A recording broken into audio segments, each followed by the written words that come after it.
we are 10 months in this second invasion, and we still have reports about how Russia is sending children from Ukraine into Russia, and this is one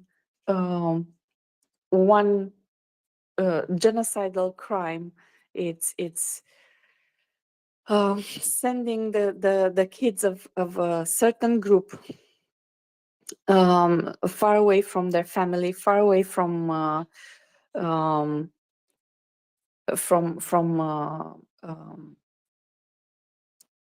their land, where they were born, right? So this is genocide, pure and simple, and this means they haven't stopped, and if they haven't stopped, we are not stopping supporting Ukraine in their fight for freedom, in their fight for gaining back their territories, but not only their territories, but their people, right? Because it's not about the land, it's about the people on that land, and it's about the principle of integrity and sovereignty and freedom, and freedom, including freedom of choice, right? We all want to be free to choose what we want, what we think it's right for us, and we should let others make their choices also. So this would be one of the things, and maybe Herman, we don't have here Joseph. He is awesome at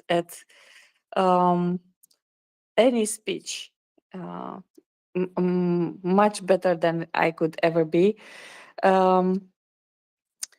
But if you can say 2 words about MriyaAid, and what MriyaAid is doing for Ukraine, that would be awesome. Yeah, sure. And I mean, first a quick word. I mean, we have now already 100 listeners back up after a crash in the very midnight hours of the globe, where America is going to bed. Africa and Europe hardly have been woken up, but there's 100 people already back.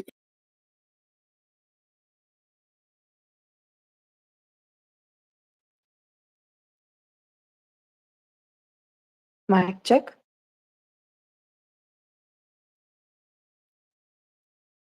Charles, can you hear me? I can, Anda. Yeah, I can hear you just fine. I lost sound. I don't hear Herman. Yeah, me neither. He cut out for me as well. All right.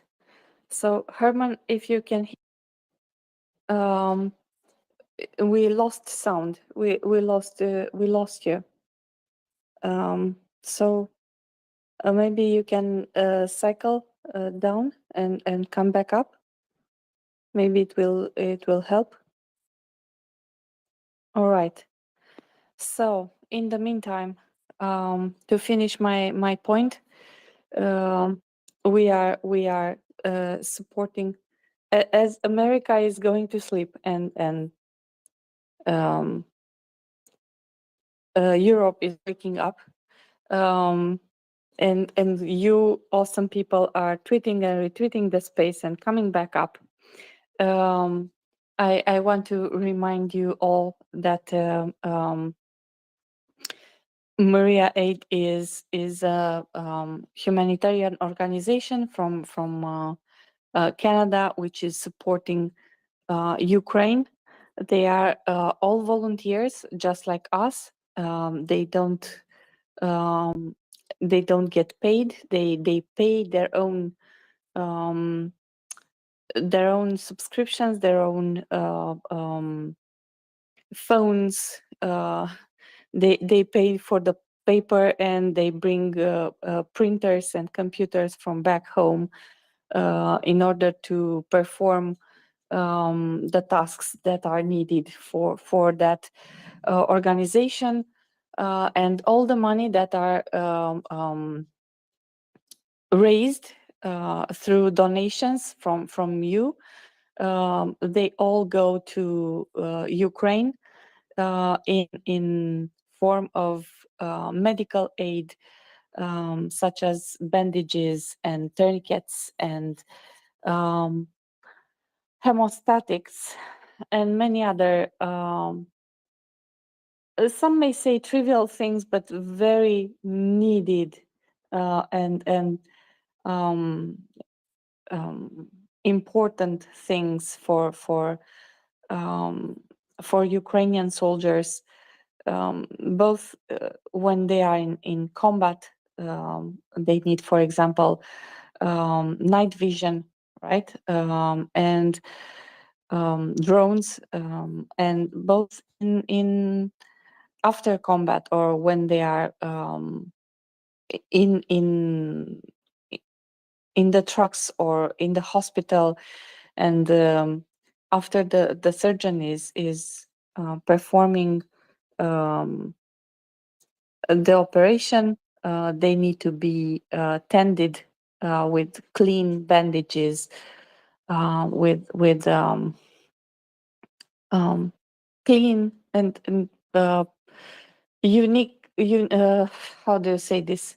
Needles. The needles are not refurbished. They are one-time use in order not to spread disease and to keep everyone healthy. So these seem like trivial things, but they are very needed when you have lots and lots and lots of injured people every day.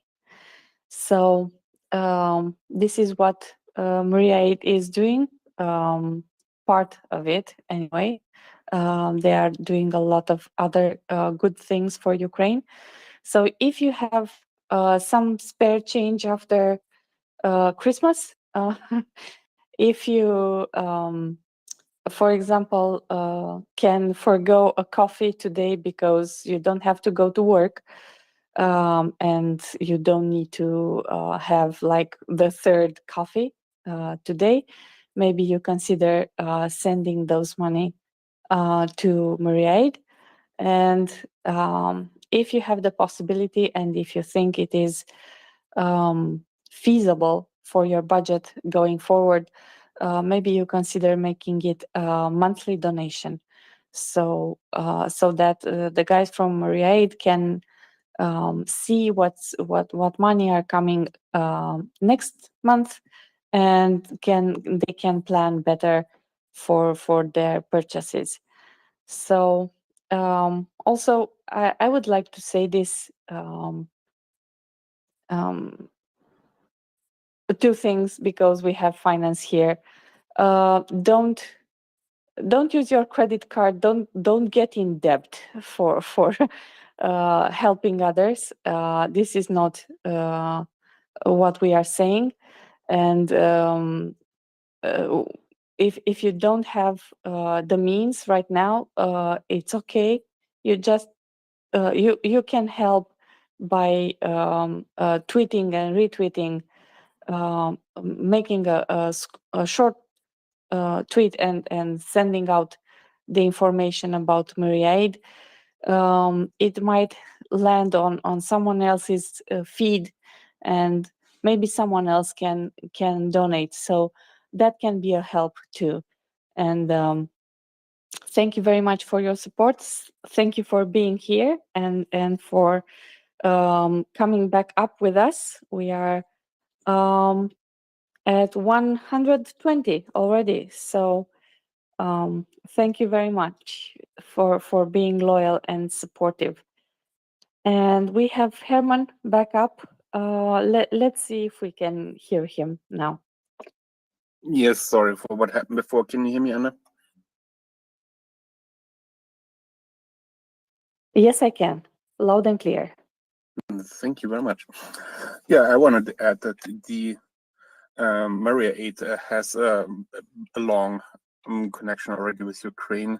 So Colonel Melanie Lance from Operation Unifier, she has been working with Ukrainian troops in training operations for many years and helping them and to modernize and train better and to build their forces stronger for the future and be more efficient. And she was one of those driving forces who founded MriyaReport, and that is now an organization that knows exactly what the Ukraine needs. So all of the items that MriyaReport is providing is not just a bunch of things that they're buying and shipping to Ukraine. It is an exact wish list of what is needed from the Ukrainian side that is delivered to MriyaReport, and MriyaReport is professionally procuring them in a large scale and professionally delivered, bring them with the correct logistics, because they have volunteers in procurement logistics who handle all of that for free with their own time and sometimes their own money, supporting that effort with their own office spaces, their own computers, whatever not. They don't take any overhead from the donations that we're giving to MriyaReport. 100% goes to purchasing and transporting it to Ukraine, and they make sure that the stuff that the Ukrainians are getting is exactly what the Ukrainians were asking for. And I think that is so magnificent about this help organization, because they do exactly what is needed at the right time for no cost. And yeah, I decided to set up a monthly donation. I calculated how many coffees I can spare in a month and put it in a monthly donation. And in the end of the month, I have more money left over. I can chip in a little bit more in single donations to MriyaReport or any other pro-Ukrainian organization that is currently in need for doing something good. I'm also considering those, but MriyaReport is where my monthly donation goes to.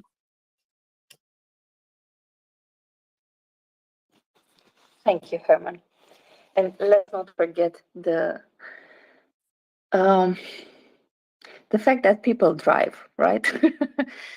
People drive it and they pay their own gas, and they drive, including in Ukraine, right? They are not using the money from the foundation. They are actually using their own money in order to drive from one place to another and to deliver donations. So it is a worthy cause, and which we support. And yeah, you were talking earlier with finance about economy and China and economical, not only political context. Do you care to pick up where we left off? I'm ready for everything that finance is ready to. I'm always ready, baby. Bring it on, boss.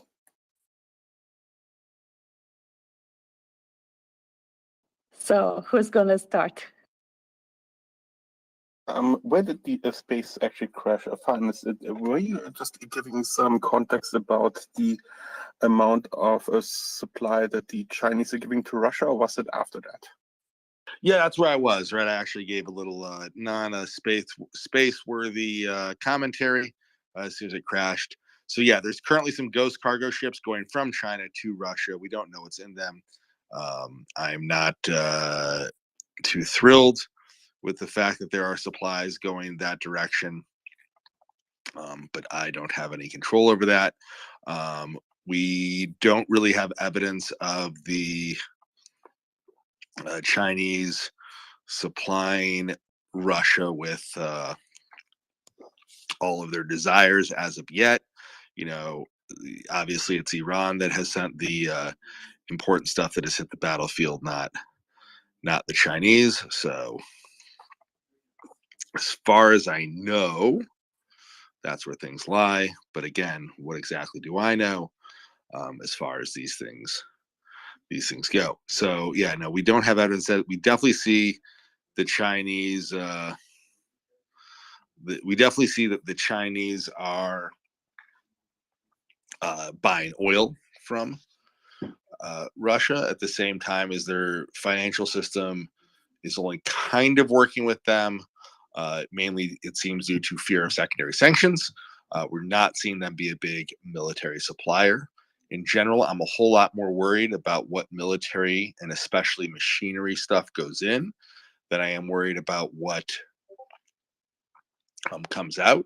There's significant worries that China might be helping support the Russian rail network. The Russian rail network is the backbone of both Russian military logistics and, quite frankly, the Russian Empire overall. They're currently semi-speculating that China is at least somewhat supporting their rail stock. A ton of their rolling stock came offline. There's a huge ball bearing shortage because their ball bearings were all made by Swedish and American companies, basically. And both of us, the Swedes and the Americans, said, nope, no more. So they can't get the industrial ball bearings they're used to. I don't see evidence that China might be supplying those, at least directly, but they are running rail that is going to China. And there's a possibility that there's some rail repair going on there. That's a major issue. Aluminum was being traded between the two. Yeah, so there's a number of trade supplies. To make a long story short, before I put everyone to bed, it's absolutely something that people who are monitoring the war and supplies for Russia are monitoring because, well, obviously China is quite big, and while it has some of the same deficiencies in its own economy as Russia does, notably it does not make complex machine tools for the most part. It mostly imports them. Clearly, it's a different economy, and were they to broadly supply Russia, it could be a problem. That said, China is looking out for number one, and even if Russia does pretty poorly in this war and gets their rumps kicked and finds themselves to be relatively isolated, that could just be a huge economic windfall for China. So I don't think they are as wed to Russian victory as, say, democratic nations are absolutely on point with supporting Ukraine. Yes, thank you, Finance, for lending us your expertise here once more. And yeah, if you want to go to bed, sleep well, my friend. Just one quick little questions. I'm wide awake right now, Herm, so you got me for a little bit. Oh, fantastic. Oh, so I thought I heard you saying that you were going to bed. Okay. Then I still have just a little question for now. You mentioned the railway support that China might be doing. Do we know that China is able to make their own ball bearings, or do they still import them from Europe? An excellent question. I have not dug into Chinese rail and how that works, so I cannot answer the question because I don't know and I haven't looked into it. Thank you. And he's all yours.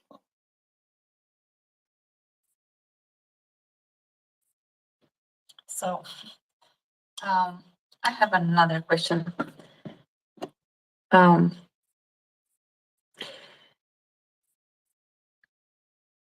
Going forward, right?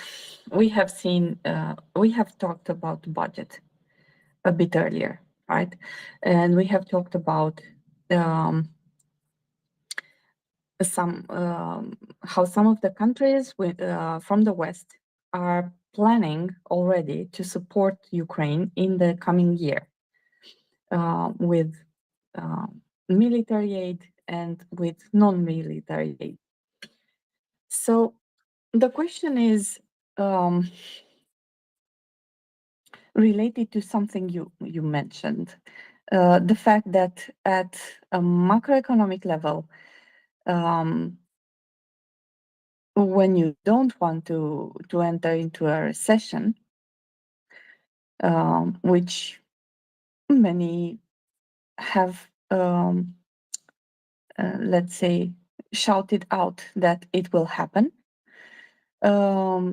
you have some tools, right? You have some tools to fight back inflation as a country, especially when you're an economic stable country, and you have some tools to enhance consumption So how do you see going forward the economy of Europe, and what should it do in order to avoid big inflation and to avoid going into recession? Is Well, it, yeah, hold on. Let me take both of those one at a time. Um, so each European country is different, right? So the exact economics of Portugal do not match the economic situation in Norway, do not match Germany, do not match Lithuania, right? So everyone has their own stuff to take care of, and you're seeing this sort of divergence happen. That said, for a number of European countries and for America, the recession is here already. Sadly, an example of that would be Great Britain for our British friends. Yes, if things seem bad, it's because, well, we're in a recession already. So I don't know about fear of avoidance being the number one thing, especially in the case where some of us are already there. But what exactly that means is somewhat up in the air. So let me rephrase that. A recession means declining in GDP output. But in the US, especially, we're not seeing the same level of drop in employment that we're used to seeing for this level of economic problem. And there's a number of factors that are going into that. So, that said, inflation doesn't cause recessions. Recessions tend to be disinflationary. In other words, they are a deflationary force. So insofar as economies slow down, you see demand drop and you see inflation moderate.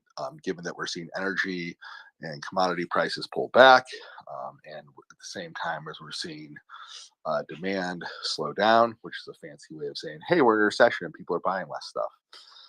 As all this is happening, inflation is moderating, right? And I would expect will continue to moderate, only because as inflation moves, it tends to have some sort of momentum effects, for lack of a better term, right? Once it starts moderating, it tends to keep going, and the effects that are causing inflation to come down.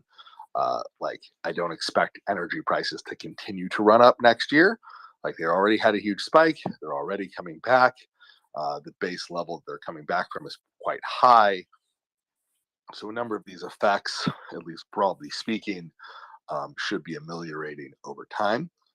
So the inflation itself, not a huge worry for me. Obviously, I'm not a fan of this inflation being higher than anyone would like. It's much nicer when it's down below that 5% number. And a lot of places it's running much hotter than that.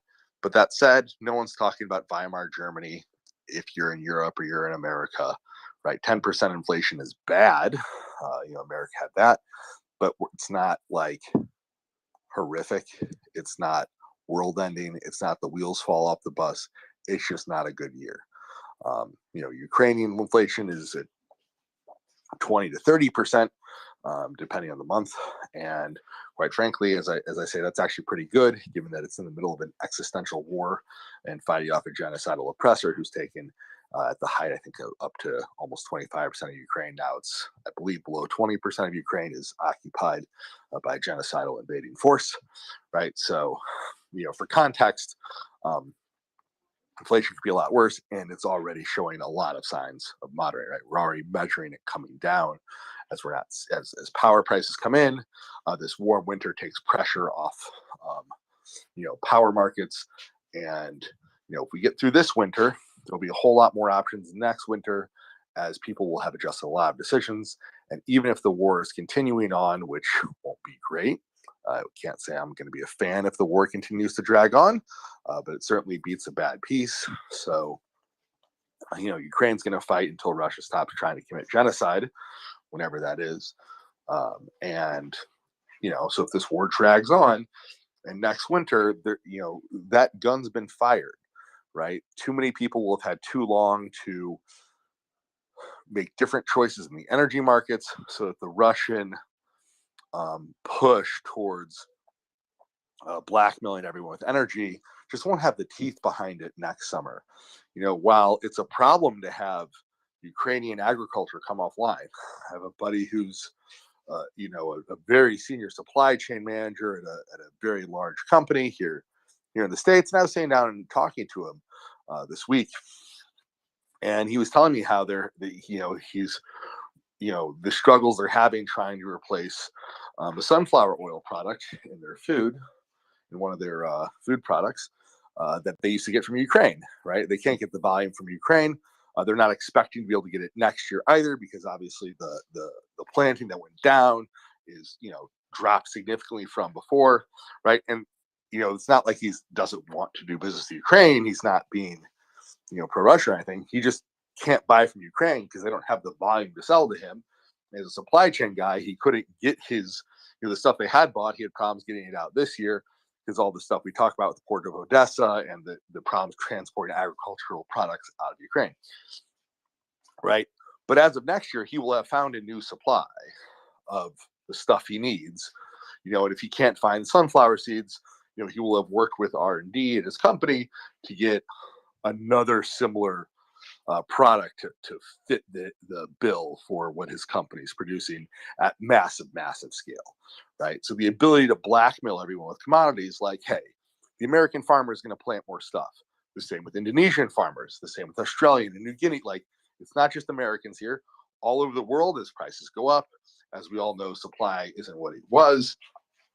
More farmers can plant more stuff in lots of other parts of the world. Lots more land can come under cultivation. So is it the best way to get things done? No. Would it be better if Russia went home today and we could stop talking about this genocidal, horrific oppression? Absolutely. But since, wishes don't solve these things, I will say that the markets are doing their job. And, this will be sorted out as far as these major supply chain disruptions. And it won't have the same kind of teeth, in a year. It also means that there won't be the pressure to pull all sanctions off Russia, especially outside of energy imports, should this war end sooner, because, well, everyone will just have other options, because that's what happens when you blackmail everyone and actually go all the way, is they have to make other decisions. Thank you, finance. Can I follow up here quick, please? Hey, man, I'm still here. Let's go. What we got? Okay, so it's really sad to hear that your buddy from the potato chip factory needs to find a substitute of sunflower oil to fry all the potato chips in, and I think they work it out. It's a different type of oil, I believe. Just we seen here, and it's also good to know that we are doing better inflation-wise, and that includes Ukraine than Turkey. That's also you need to point it out that Turkey is actually in theoretically would be in an excellent economic situation, and with the situation in Ukraine, it would be able to probably have some economic benefits from that, but apparently the inflation is going rampage. Completely inversion of the question. In the last couple of weeks, we've heard multiple stories of money shortage in Russia, that people cannot get cash out of their ATMs, they cannot withdraw cash from their bank accounts, the banks don't have cash to lend each other, the banks don't have cash to lend to businesses, and that is a problem for economy, considering that the interests are already pretty quite stiff compared to the West. So what other than a deflationary signal is that? Is Russia facing a deflation? And what would that mean if they are going to lower the interest rates? All right, two questions. Let's go with number one here. It's implied, not really a question, you ask it this way. Turkey and Argentina are winning the finance award for horrific economic mismanagement. Both those guys are facing 80% plus. I think they're both over 85% now inflation. Hard to tell in Argentina because their stat agency has been fully politicized, and they're still reporting 80% numbers. So both of those countries are having horrific economic outcomes entirely of their own making. They earned it themselves. They brought this on themselves. and their political leadership needs to pull their head out of their collective posteriors to try to do literally anything better.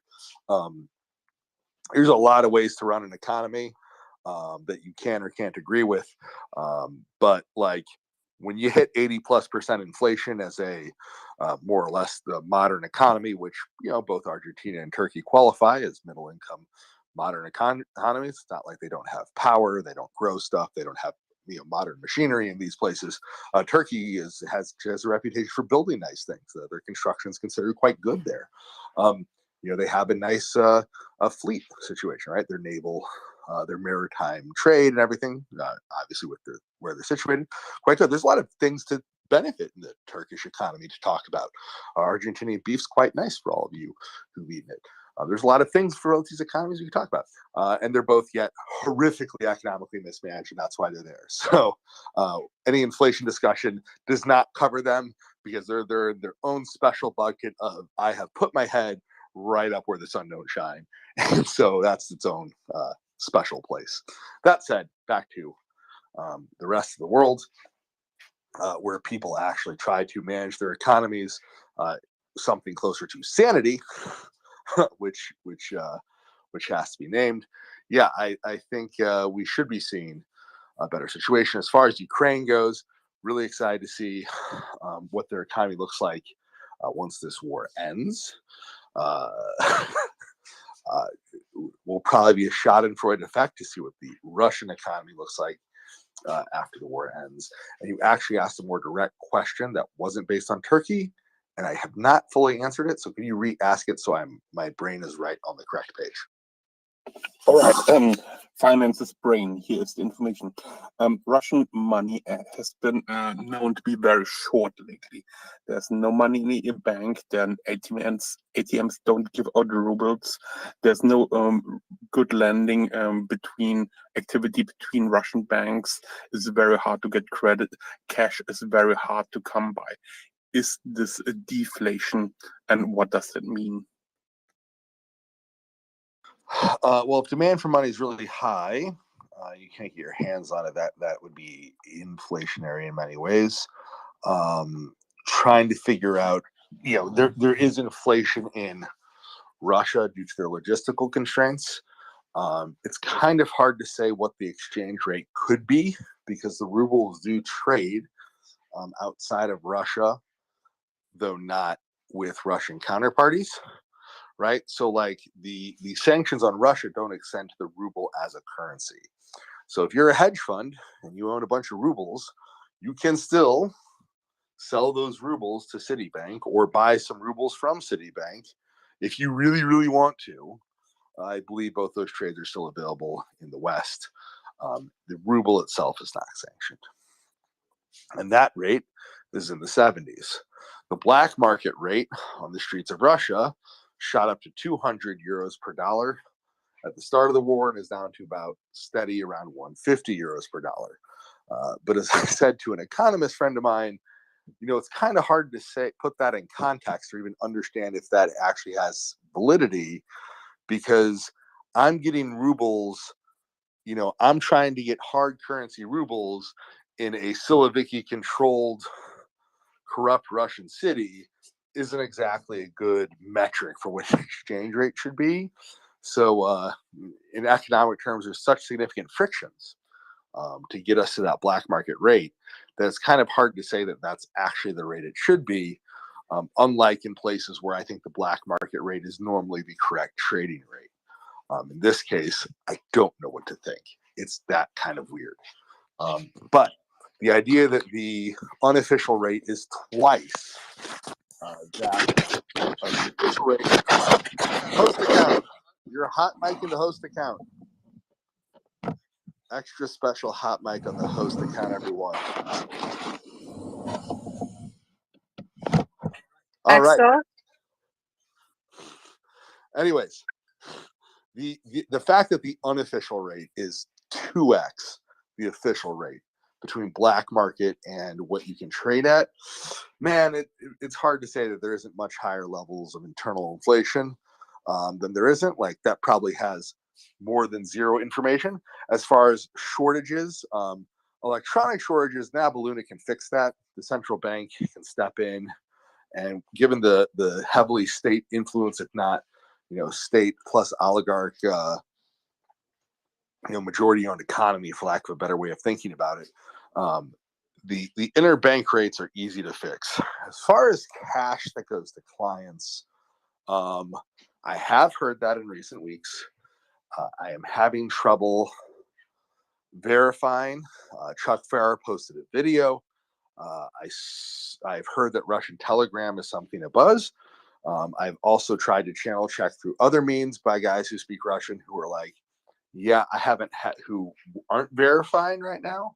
So I'm trying to get a good verification on the state of Russian banking. The questions outstanding are like, are these videos recent, or are they things from the start of the war when there were lines outside of banks and people were trying to pull their money out and couldn't? Or is this something new? Or is the Russian banking system yet again going over Niagara Falls in a barrel, or even without a barrel? And if that's the case, that's really a horrific sign for the Russian Federation, and a sign for me to pop some bubbly over here. So I'm trying to get confirmation. Don't have it. I have been asking everybody and their brother who I know who looks at these things. So either way, the Russian economy is not doing well. The Russian financial system is deeply and broadly hosed. That's an economic term. Hosed. It's easy to understand, highly intuitive. So I am trying to get verification on if there's a current bank run on or not. So I can't answer that question because I don't know. I've absolutely heard that there might be, but I can't, as of yet, get full verification, but I am trying to. Thank you, Finance. I have a follow-up, but Eric was patient so long. I would really hate to skip Eric. Eric, please take the mic. I just had a question for Finance. You've already answered the run on the Russian banks, but I'd like to know specifically right now what's keeping the Russian economy afloat. If I remember correctly, Afghanistan played a good part in the downfall of the Soviet Union, and this is, the Ukraine is a magnitude, several magnitudes beyond whatever Afghanistan was. So is it mainly oil sales to China and India, or just what's going on? Well, thank you. Excellent question, Eric. Let me step back, and let's ask this question better. When you say what's keeping the Russian economy afloat, and I know this question's coming off as like, and especially with the tone of my voice, that there's a certain amount of poop-eating grin on my face as I'm asking it, but it's not against you. It's about Russia. When you say afloat, what do you mean? Like, on the ground, things are really bad as far as Russian economics go. So I'm not, like, I know it's a cheeky question, but I'm legitimately asking, what do you mean by the Russian economy afloat? Like, when you say afloat, what are you thinking of? Day-to-day existence, keeping the economy from collapsing completely, utter chaos, gloom and doom. They seem to be getting by, right? Even though they're having all these, they have the corruption, and they don't seem to be getting by day to day. Basically,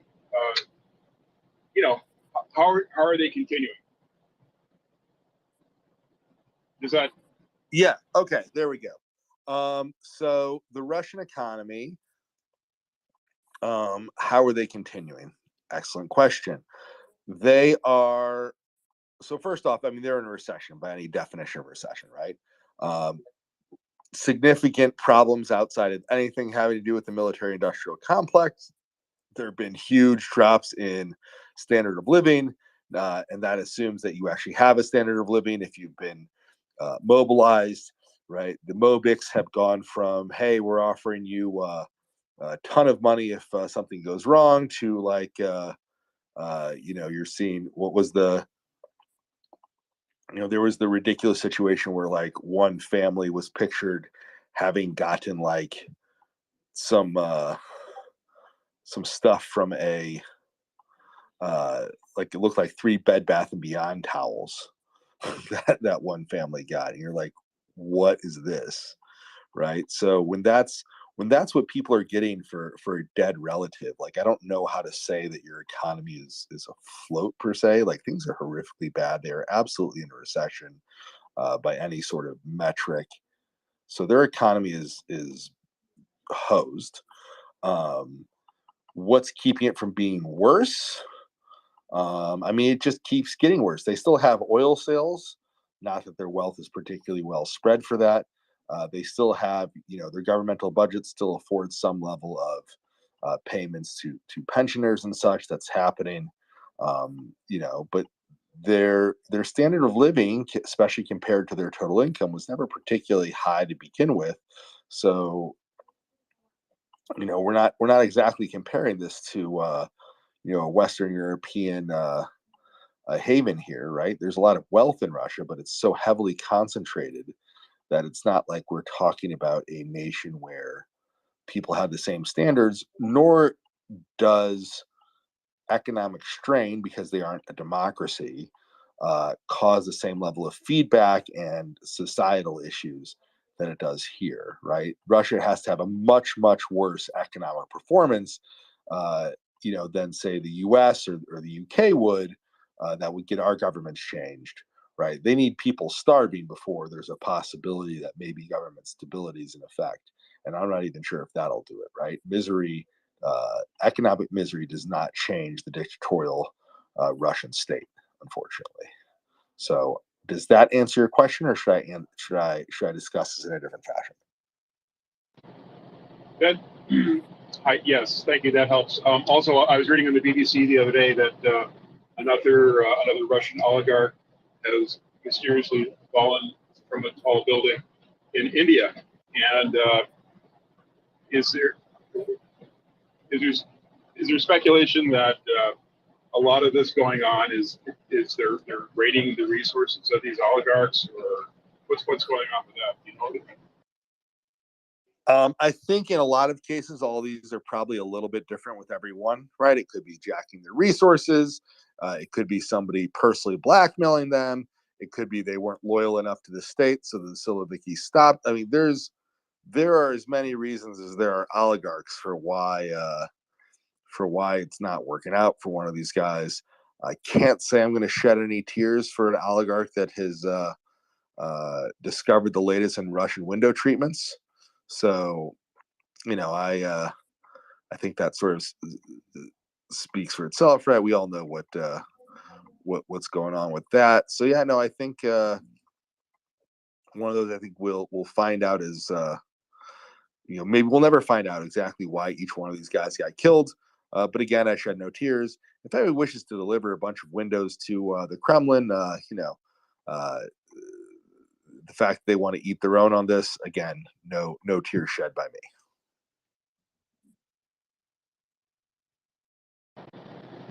Cool. Thank you very much. Yeah, thank you, Eric, for coming up, and thank you, Finance, for addressing the question.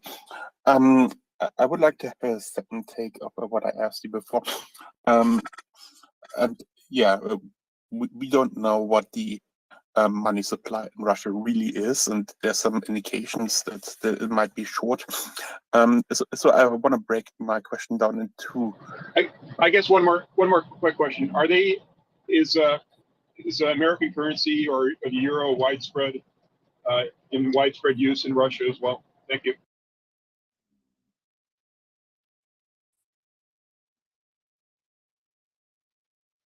What, Eric? You broke up. Is American or European currency in widespread use in Russia right now? Widespread, no. Hard currency is clearly exciting in Russia right now of any variety, as people seek to acquire currency that would let them escape. Again, the Siloviki kind of wants to stop that, but I think they'd just as happily steal it from people. So, you know, if you're asking about currency, that's sort of the way I think about it.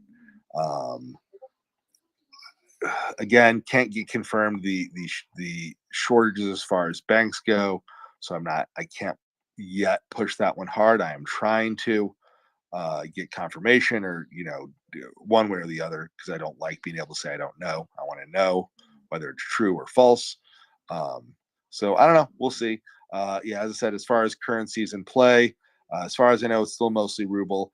Obviously, there's plenty of demand for euros or pounds, or anything that for anyone trying to get out of Russia or launder money in Russia, which is still a big deal.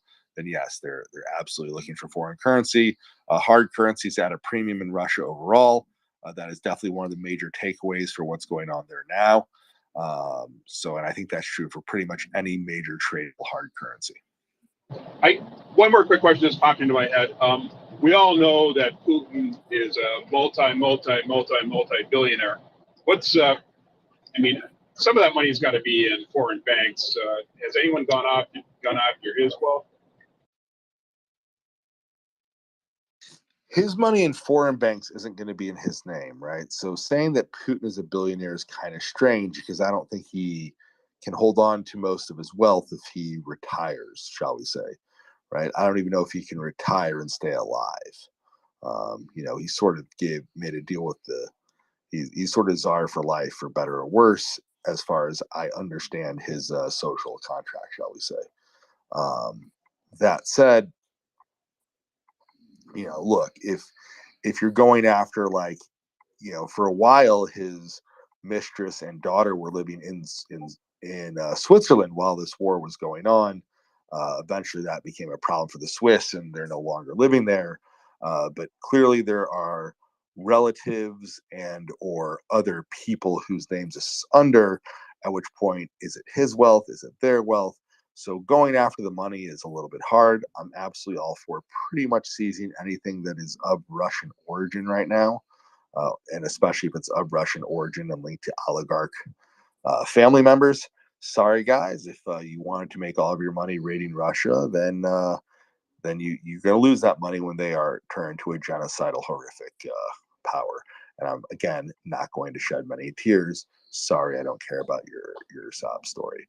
So that's I think where it goes. But yeah, no, as far as Putin's money outside of Russia, he might, but I don't know if he has any bank accounts that are actually under his name that are not in Russia proper.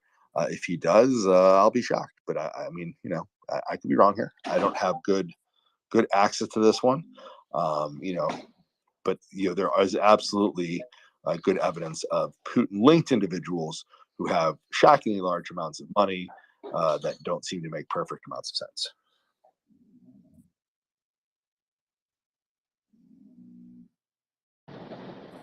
Thank you. That's it for me. I'll let you guys continue. Thank you.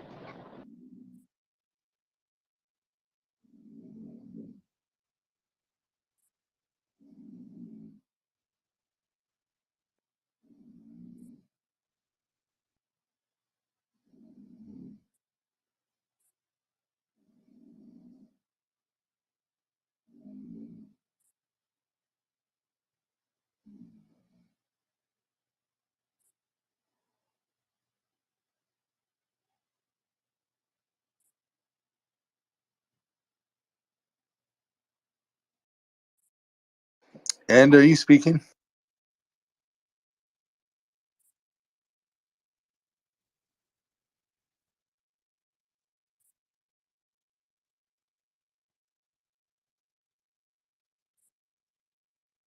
Mic check.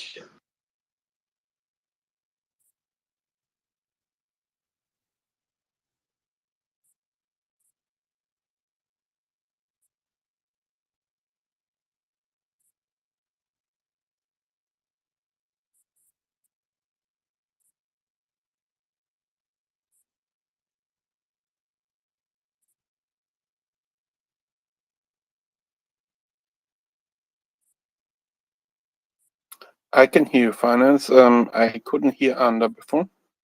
Ander, please give a mic check.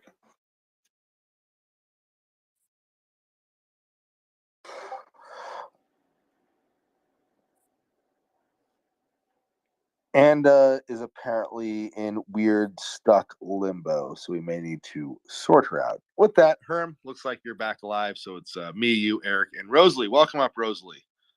Are you with us right now? Hi, Rosalie. How are you doing? I'm doing well. Sorry, I think I was on mute. So I am currently teeing up a thread. I just finished a report, kind of synthesizing a recent poll, probably the most reliable source that we can still get inside of Russia. And so yeah, I think it'll be pretty interesting to break down what we can learn from it.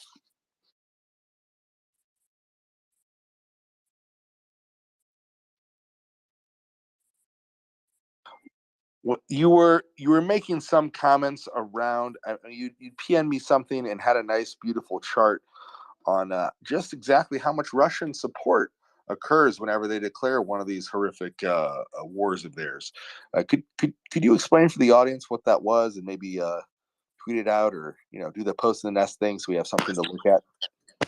Sure. Okay, so you're actually talking about in a study that's already out there, and I will go ahead and I tweeted it out recently, but I will try to put that in the nest. So what this was is, this isn't a new, like a completely original finding here. Okay, lots of people have reported that Russian aggression abroad seems to mostly play favorably for Putin. What I wanted to do was now look at this in the context that we have, so with the renewed invasion, and to understand what does it look like with past trends, and starting with the 1999 apartment bombings, which were very likely tied to Russian intelligence and Putin. This was written about by Alexander Litvinenko, for which he was likely killed with polonium. And then we look at their aggression towards Georgia, and that actually starts in October 2006. Some uncovered documents show that there was a shadow war that really started in 2004. What's interesting about that is that's when we see the aggression abroad start to increase, kind of the approval ratings. I'm gonna try to. Has somebody added the graph to the nest? Because I feel like it'll just be very nebulous for people to listen to without it. No, you want to do that, or should I go find it? I am finding it. I'm getting it. Well, I don't know if it'll. I got to do it from the computer, huh? Okay. Just momentarily, my people. Okay. That's all right. I see we have Anna back up, and I get a feedback from somebody who's not muted. Okay, it should be in the nest now. So this timeline, if you click on it, it takes you to an index, and the timeline it goes from 1999 until the present, and in it, I just cite throughout. It's mostly for people who are having conversations day to day, journalists, maybe even lawmakers who are trying to understand this situation in the context of history. Because if we learn anything from this, it's that I especially, but the average person kind of doesn't remember much after a year, after a couple of years. And what this really showed is that there is a pattern of behavior, and not only that, but that NATO and Western governments are actually incentivizing this aggression. That's what I come to argue from the analysis. And there's a graphic. I'll thread that in the reply to the one that's in the nest, and it shows a feedback loop of Russian aggression. And what happens is Russia attacks abroad, and this is three things. So approval of Putin increases at home. Countries near Russia fear for their safety. And then, NATO affirms that it's open to membership and outlines like the reasons for rejection. Okay. And countries then express their desire to join. So what happens is as we know, Russia poses and it makes extreme threats, and NATO kind of hesitates. And whether Russia ultimately prevents membership or just delays it, either way, it's actually a reward. That's precisely the aim of this behavior. And so Russia seizes on that hesitation and the delayed accession and acts to make these countries ineligible in some cases. And then the international community's response is to apply weak sanctions and encourage the victims to make peace. And so what does this do? It tells Russia that it can delay NATO membership and it can improve approval ratings at home. And all of this costs almost nothing to Russia, really nothing. And so I think that was the most frustrating thing looking at this data, is that over and over and over, we did the same things.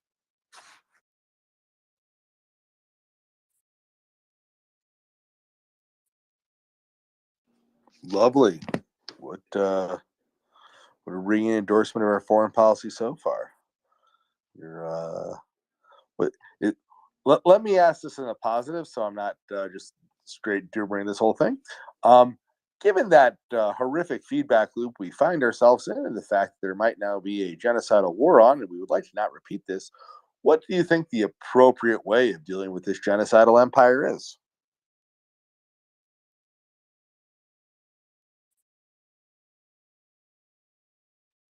So that's a good question. I think that we need to start dealing with the Russia that we have instead of the Russia that we wish we had, which is what other countries like to do. I think if we've learned anything from what Zelensky, the way the world has responded to Zelensky staying and fighting and taking a stand, is that people in the West are very, very, tired of these constant, the constant battles with Russia, and their leaders doing relatively little. And in many cases, it's very clear that there's corruption. And so I think what we need to do, first of all, in the West, is start looking at corruption as a national security threat. It's not just a thing that happens, it's a threat to national security.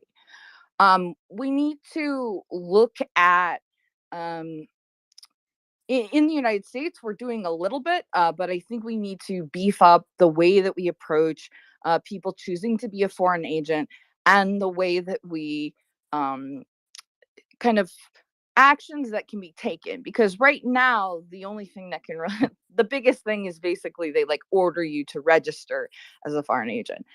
Rarely does anybody face any charges for it, and it's just a very imperfect system, so we need to straighten that out. But we also need to realize that Russia backs down every single time we call its bluff. And although the tendency here is to go, well, what if, we could kind of what if ourselves to like, oh, well, we better just let them have Ukraine because nukes. And then before you know it, you're like, well, we better just let them have Alaska too, because, you really have to decide what sort of world do we want to live in, and what are the if we want a rules based world order, which it has its problems, but if you look at the number of state conflict based deaths per capita, this is one of the most peaceful times in human history. I know a lot of people won't we'll bristle at that. And I'm not saying it's perfect, but I'm saying per capita, the most lethal time in human history was during World War II, when land seizure, illegal conquest was seen as a viable option. And we cannot go back there. We can't. And that's what we need to see is ultimately at stake, because that's what Russia wants. It wants its empire back. So we need to deal with it like the threat that it is, that it tells us it is, and we need to clean up at home. When you say we need to clean up at home, what does not treating disinformation as national security look like? We pride ourselves on freedom of the press and freedom of speech here in America. So, what practically, as speaking as an American, I believe you're an American. Should we here do as the most? Sadly, that does leave us clearly open to bad actors. Whether they be domestic scam artists or international foreign intelligence services. So what kind of policy do you think helps us clean up our house here in America? So I think we need to really clearly define, okay, when we're talking about free speech, I'm, for the most part, and I know that a lot of people don't agree with this, but generally a free speech absolutist. I have my reasons, my family fled communism, etc., etc. But I think what people don't realize when I say that is how much of what we're experiencing in the United States, what we're experiencing online, is not exactly organic. And I think, so we wanted to really, okay, so let's go back to the Clinton and Bush era. And there was really this belief about Russia and China, if we let them into the world, that they would democratize, that we would rub off on them. And that is not what happened. And so we really need to, for example, the foreign press. So there's RT, and China's putting in all kinds of, radio stations and media outlets in the US that do not look like they're linked to China, all of these things, okay? That needs to stop. We need to have an international policy that says the amount of access that you give independent journalists inside your country is the amount of access you will have in the United States. You will notice that Russia and China's state-based operations would then be ejected from the US pretty much right away. What they do while they're here is they cultivate networks of Americans.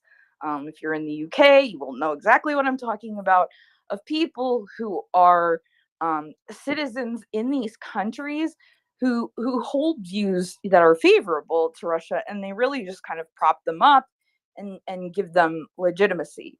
We need to stop treating that like it's annoying or like an okay thing. This is, in Russia's view, this is warfare. And we can treat it, we can pretend that it's media, but it's not going to save us.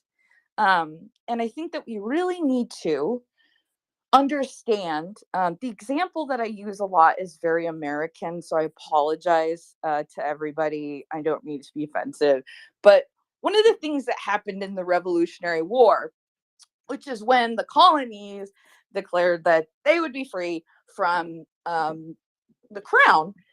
One of the things that happened that was so shocking is that the colonists won, right? They didn't have resources, and they were going up against the most well-resourced, well-trained military on the planet. Were they nuts? And they would have been had they engaged them on the field as warfare was at that time. So instead, they changed the game, and Britain couldn't adapt fast enough. And that is what is happening right now. And we can either adapt, or we can, become, the people that lose.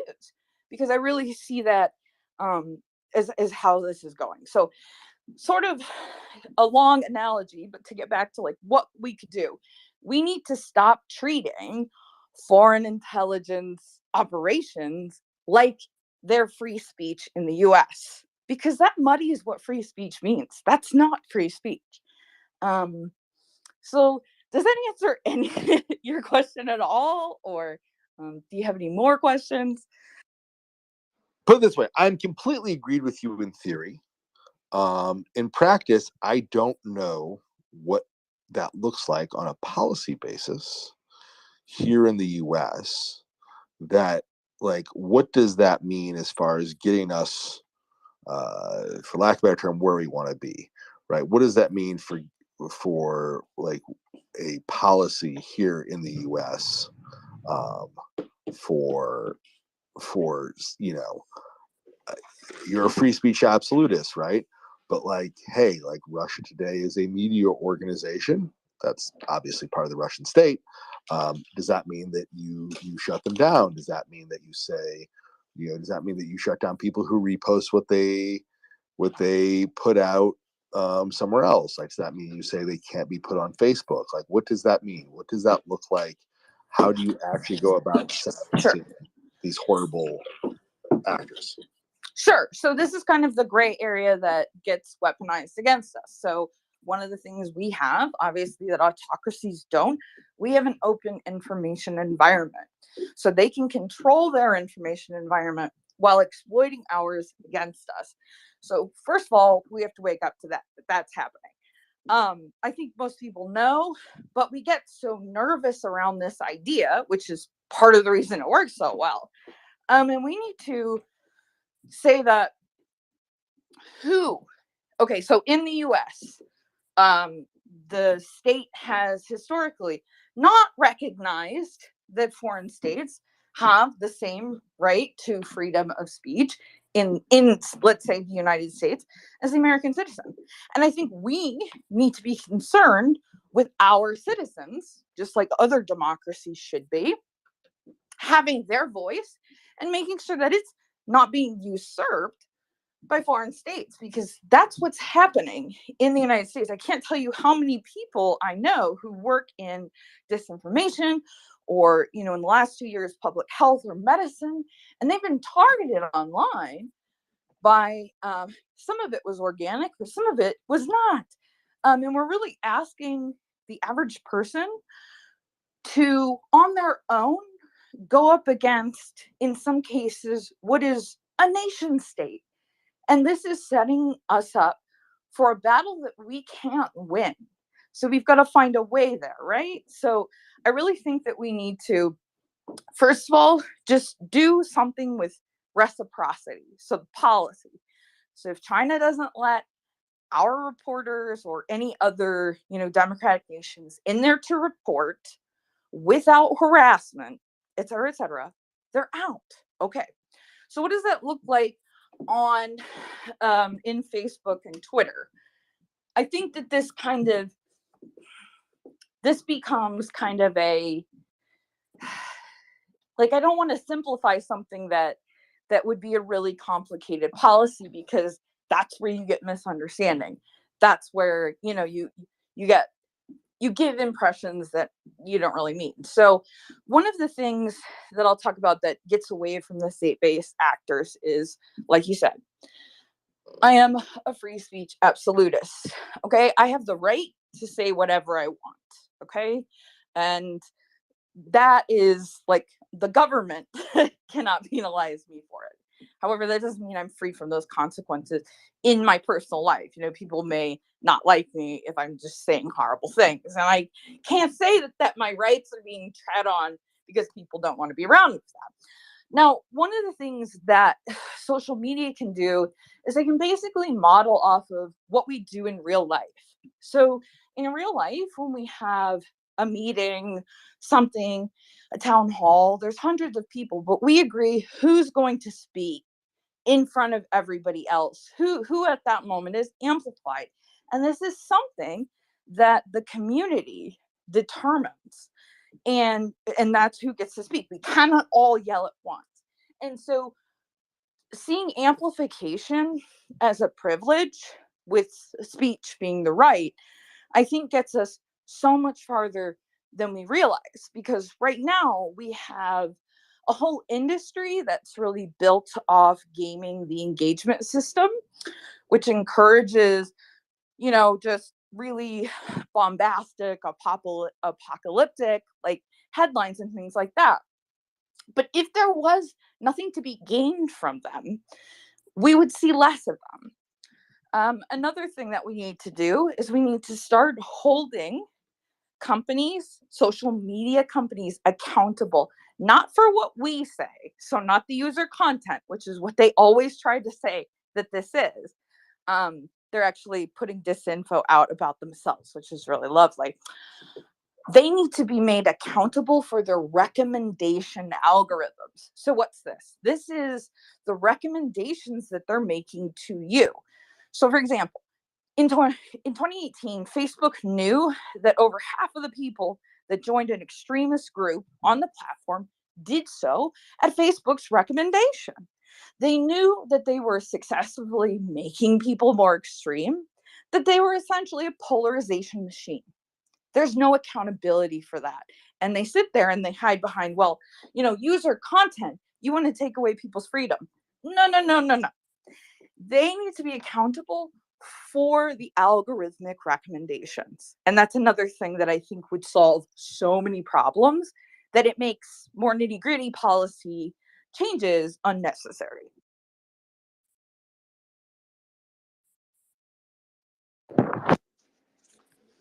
Okay.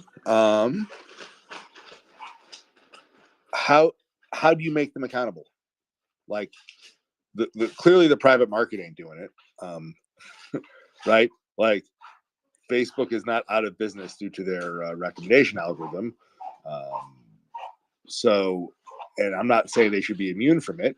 We're seeing, what is it? The Facebook files got, the Wall Street Journal is gone whole hog on some of these things, and it hasn't put a social media company out of business at. So I guess my question is, if you want to be a free speech absolutist, what specific government policy are you recommending, or is it not a government policy, to actually make these guys accountable? So we need to change. That's what I'm saying. We need to change our laws with regard to their accountability. So we need an adjustment. This was actually on the table recently. I haven't seen what's gone on with it because of the holidays, but this specific change was on the table. Now, what does holding them accountable mean? That's something that's like kind of being debated right now. But I think fines that are a percent of a business's total value, not, specific absolute dollar values, I think needs to be there. Twitter is currently being being overseen because of past violations. And that's something that can work. But these agencies, like, we actually have a lot of, let's say, the laws that we need to rein this in, they're just not being used, right? So Facebook owns every competitor that it might have had ever, because it bought them all. And so some of it has to do with that.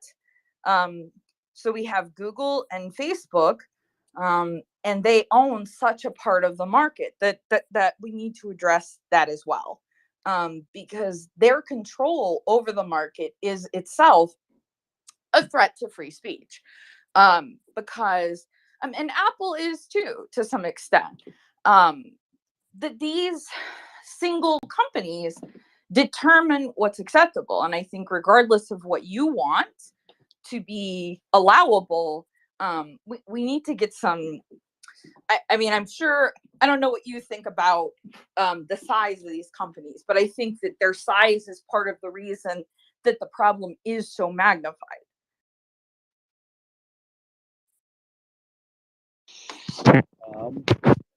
Given the network effect issue, there isn't a way around the size problem as far as social networks go, but we have a whole bunch of hands up. So let's hear Herman, our co-host, hilariously with the hands up, and our former co-host. Why don't we hear what they have to say before we get back to it? So yes, thank you, Finance, for taking everything over while and then I had some technical glitches. So Anna, please and take over the floor quick. I just had a question for Rosalie. Hi, welcome up, Joseph, and sorry for the earlier glitch. Go to work. Yes. I am doing right now. I am trying to mobilize myself to get out of the house. I'm already late. I have so many questions and so many comments that I will let them. I will try to put them in writing and send them to you, Rosalie. But I wanted to tell you it's been awesome to hear you here in the space, and I have received DMs telling me how, and I quote, comprehensively awesome you are. So I think your discussion with finance is extremely important and informative, and I enjoy having you both here on the space. And thank you very much for everything this morning.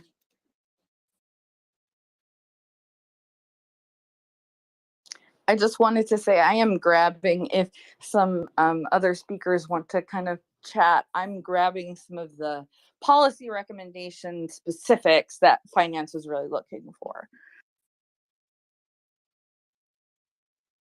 Yeah, thank you, Rosalie. So I had a quick question for you. Actually, since you outed yourself as a free speech absolutist and simultaneously pointed out for the need of regulation interference into our public platform of speech by foreign powers.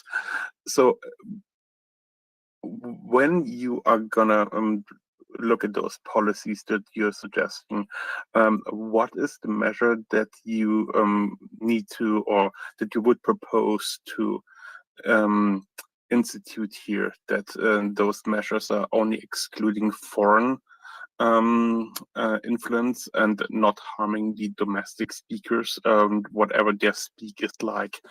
And I'm saying that with the background, I noticed quite a few domestic voices that are quite irritant in certain information spaces. And I'm not just talking about the United States, also talking about Europe, that there are clear domestic platforms and domestic individuals are gonna take up the banner for, let's say, Russian and Chinese information spaces. What would your proposal be here, how to deal with that? Thank you.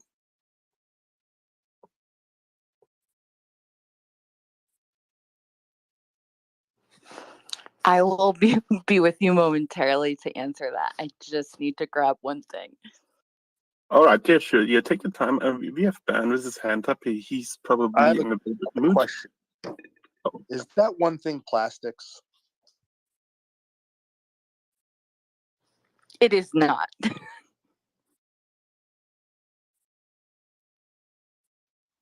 Ben, good morning. Bon matin. Good morning, everyone. Good morning, finance. You're up very late.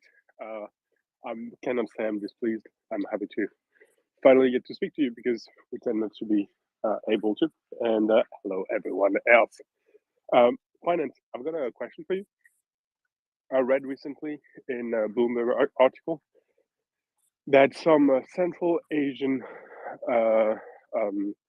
fund managers were snapping Russian debt at a very, very large discount, and were trying to expose themselves to Russian risk. So I've got two questions for you. Have you any inkling on how big that discount is? If I'm not in Russia and I'm buying Russian debt, how big is the discount? And the second one is, what does it even mean to try to expose yourself to Russian risk? You want to be sure to lose money on the short term? Like, I'm not quite sure. Can you help me there? If you give me some time, I can go look up what Russian debt is trading at. It is, I believe, still a reported tradable bond, the stuff that is in default outside of Russia.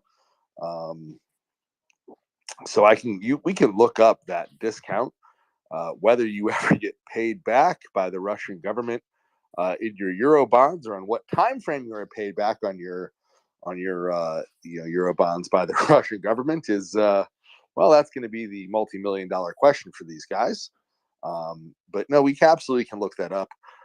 Why you would want that risk? Well, obviously they're fund managers, so they think they can make some money long term based around it. That, or there's some possibility that if you're Russia linked, you're trying to reduce their foreign debt. But quite frankly, why do they care right now if the foreigners don't want to take their bond payments? Right, they're in default not because they weren't willing to pay, but because they weren't allowed to pay. But that just reduces your capital spend and how much capital you're leaking out of your wartime and then your post-war economy, both of which are expected to be under severe sanctions. So in that sort of scenario, it doesn't make much sense for it to be Russia linked. It does make much sense for someone who thinks they can make some money off it to be speculating here. And you'd have to ask them what their thesis is on it. Probably involves they think it will go up. But if you want to give me some time, I can go try to hunt down what these bonds are trading at. Oh, that'd be very interesting. Although I do have a question before you go. Do you mean to say that, for instance, if I'm an account holder in, say, Georgia, I cannot receive the payments for my bonds, for my Russian bonds? Or is it just for American and European bondholders that this would be a problem? So anybody who owns the foreign bonds of Russia, so if I assume you meant Georgia the country, not Georgia the state in the U.S., but if you are an owner of foreign bonds that paid through J.P. Morgan, especially as an agent, so when a company pays a bond, it uses what's called an agent, right? So instead of keeping track of the millions of people who might hold anything from a thousand or 10, usually trading $10,000 blocks, often those get even chopped up further, right? So instead of keeping track of everybody who holds every bit of bond, you use your bank takes care of all this for you, so they know who owns all of every little piece of your $55 million, $500 million, $1 billion of bonds. And when a coupon payment goes out, your bank just makes sure that all the people who hold that get the proper amount of bond coupon, right? That payment you're supposed to get as a bondholder.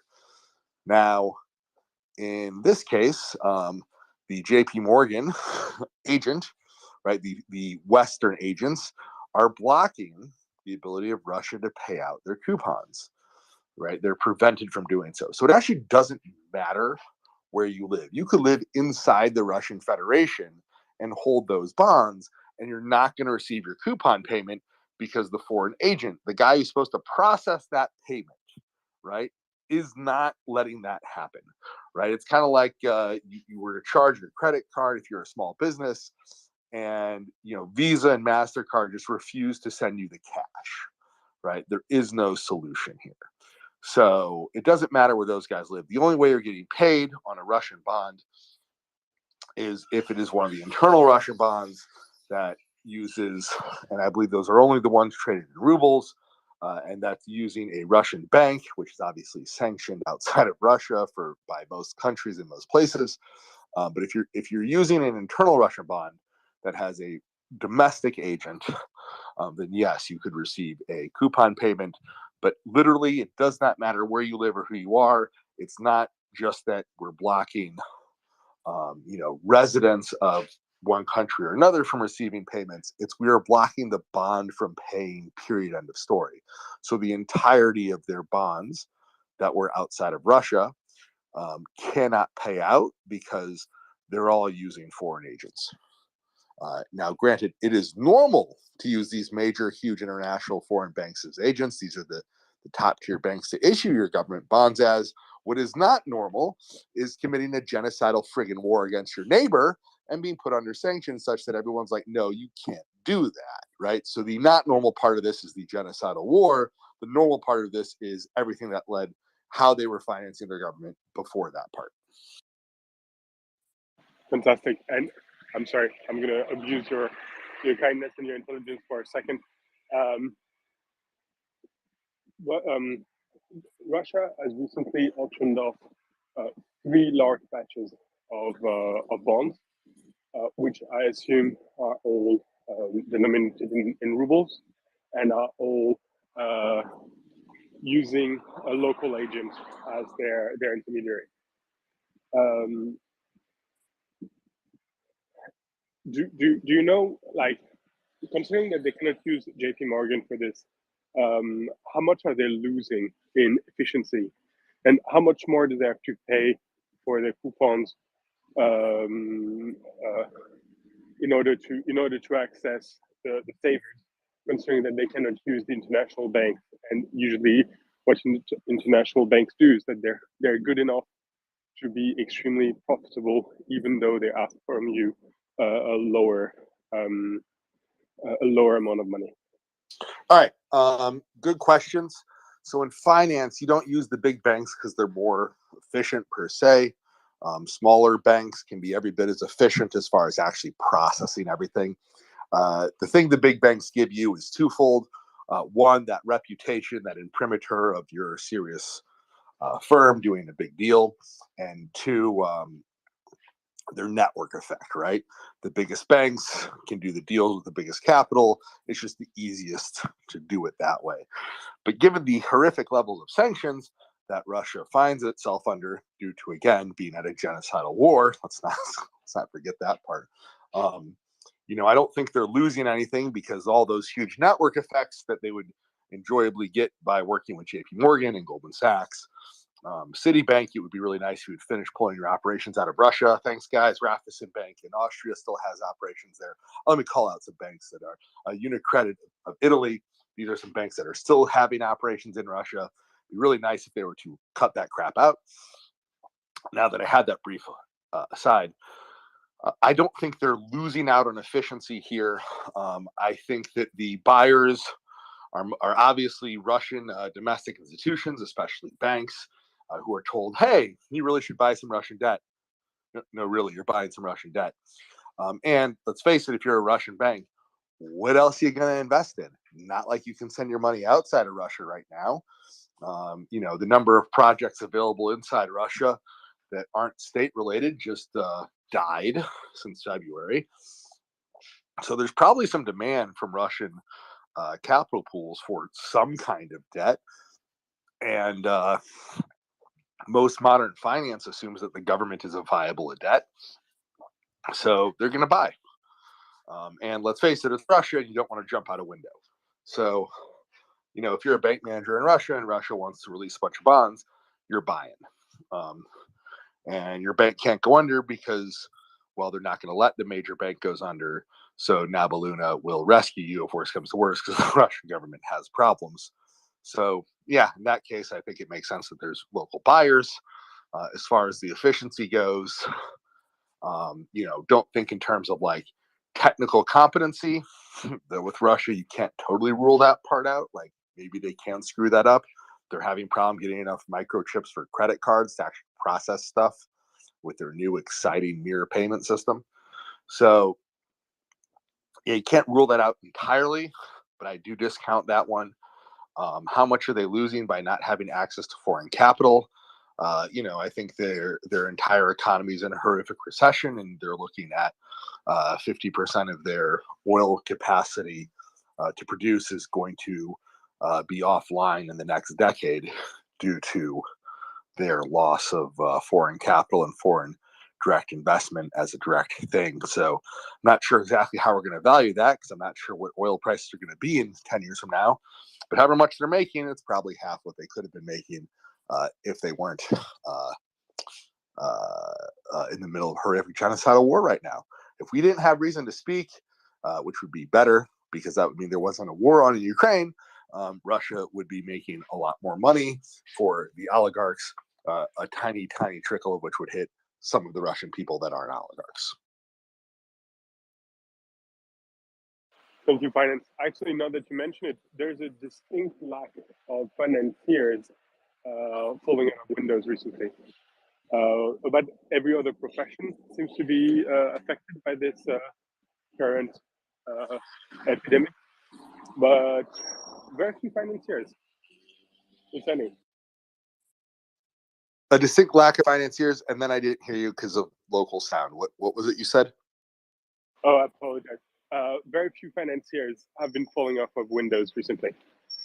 Now that you mention it. Well, historically in Russia, the top financiers were all KGB agents because, well, the Siloviki follow the money, and money is a clear tool of influence. So assuming some of that culture stayed the same, I'm going to go with they're not jumping out of windows because they're already aligned correctly with the Siloviki, or they wouldn't be in the high positions of power that they found themselves in. And so if you're already properly aligned with the Siloviki, your risk of jumping out a window goes down drastically. I don't know. Like, there's a number of actual Siloviki who have fallen off of Windows and met the assault at a high velocity.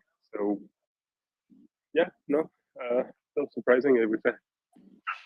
Well, those were the ones who lost the political infighting battles.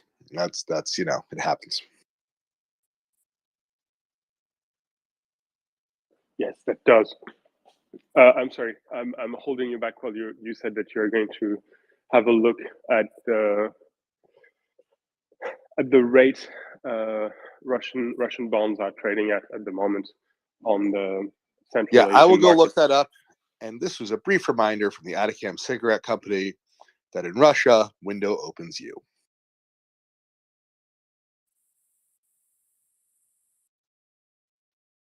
Well, I mean, open. That's such a crude way. Window affords you the enjoyment of a larger contact surface.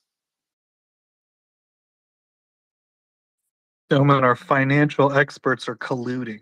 Or should we be concerned? No, this is good. This is good. I'm glad. It gives them something to do, keeps them out of trouble. True. Okay. Joseph, shall we go to JJ? And I shall be right back. Absolutely, Doman. JJ, please go ahead. Thanks, Doman and Joseph. I see that Rosalie is on the panel, and I always like to take advantage of that. Rosalie, do you have any thoughts on how we're starting to see some of the Russian narratives be recycled? I find it really curious that we're starting to hear about biolabs again, and also seeing an uptick in COVID. So what are your thoughts on that? I mean, Russia or the Soviet Union before that, they've always recycled narratives.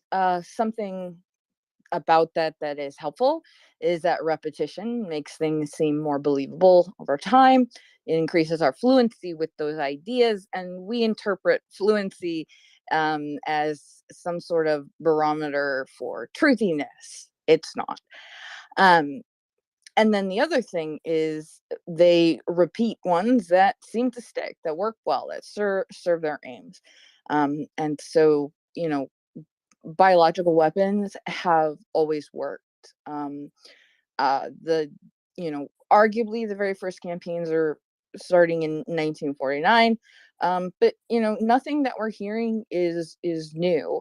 The Ukrainian biolab story, I used to say started in August of 2017 because there was a GRU front that published the story pretty much in whole.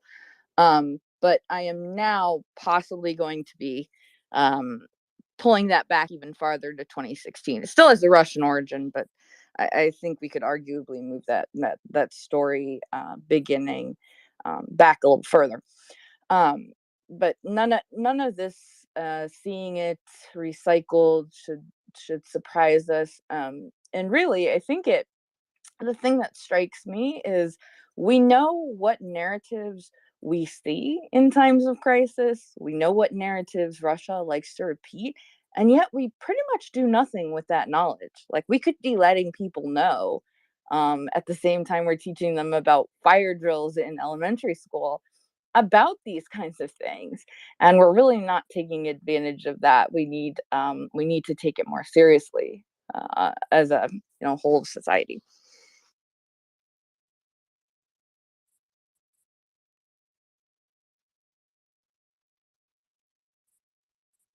JJ, any follow? I'm still thinking on that. I'll come back. Sure, JJ. I wanted to do some brief announcements, folks. You are, of course, listening to the Maria Report. We had a little crash recently, so if you could, please do retweet the space. It does help us out quite a bit. We got to build our numbers. We got to build our audience back up. People got to file back into the chairs. Please make room. Don't do that thing where there's like, 3 people and then 1 empty chair and then 3 more people. It's got to be efficient. So please do retweet the space, let people know about it, and bring people back from when we crashed.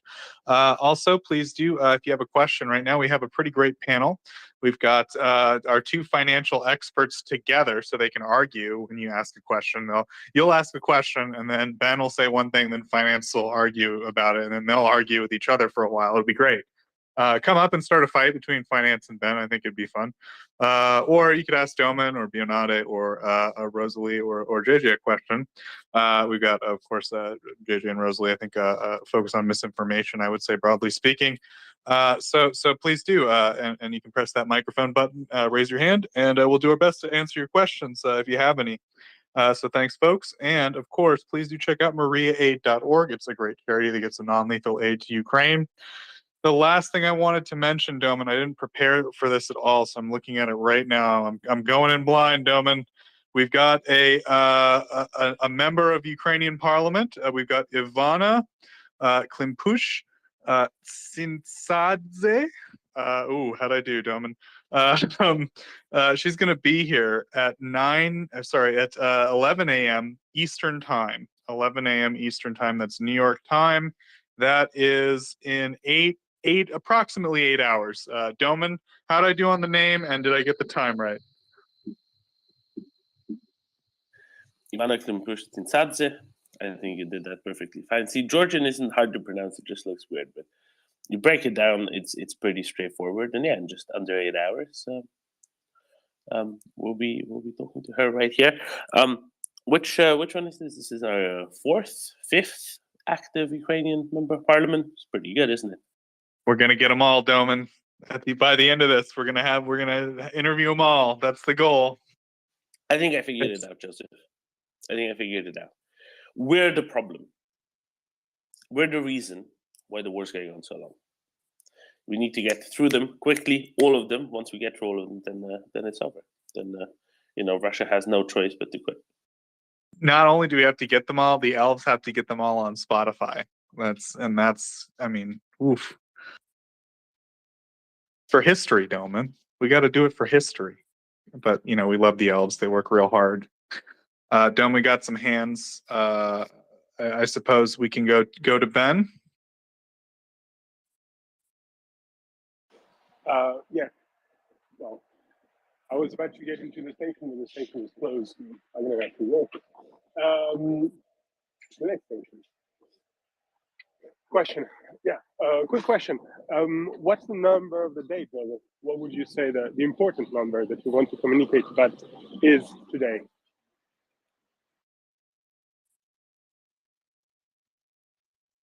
Did you ask me about numbers, Ben or Doman? Ben? 34 days until Russia imposes a reverse crude oil ban? I don't know. Good try. No, 50,000.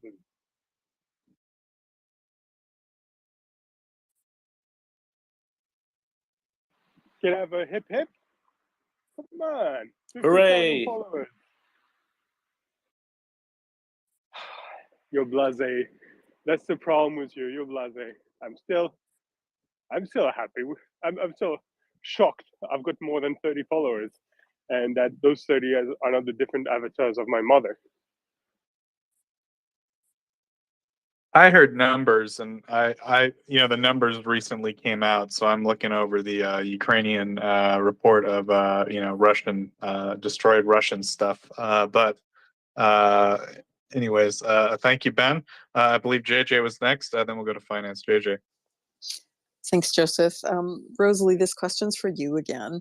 There was somebody who came into the space earlier today talking about having a significant number of bot follows recently, something like 100, and then 2 or 3 other people chimed in at the same time and said that they had had that happen.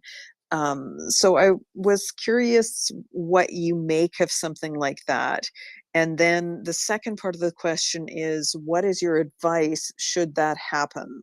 For me, I curate my follower list quite regularly, but I would love to hear your take on both of those things. Thanks.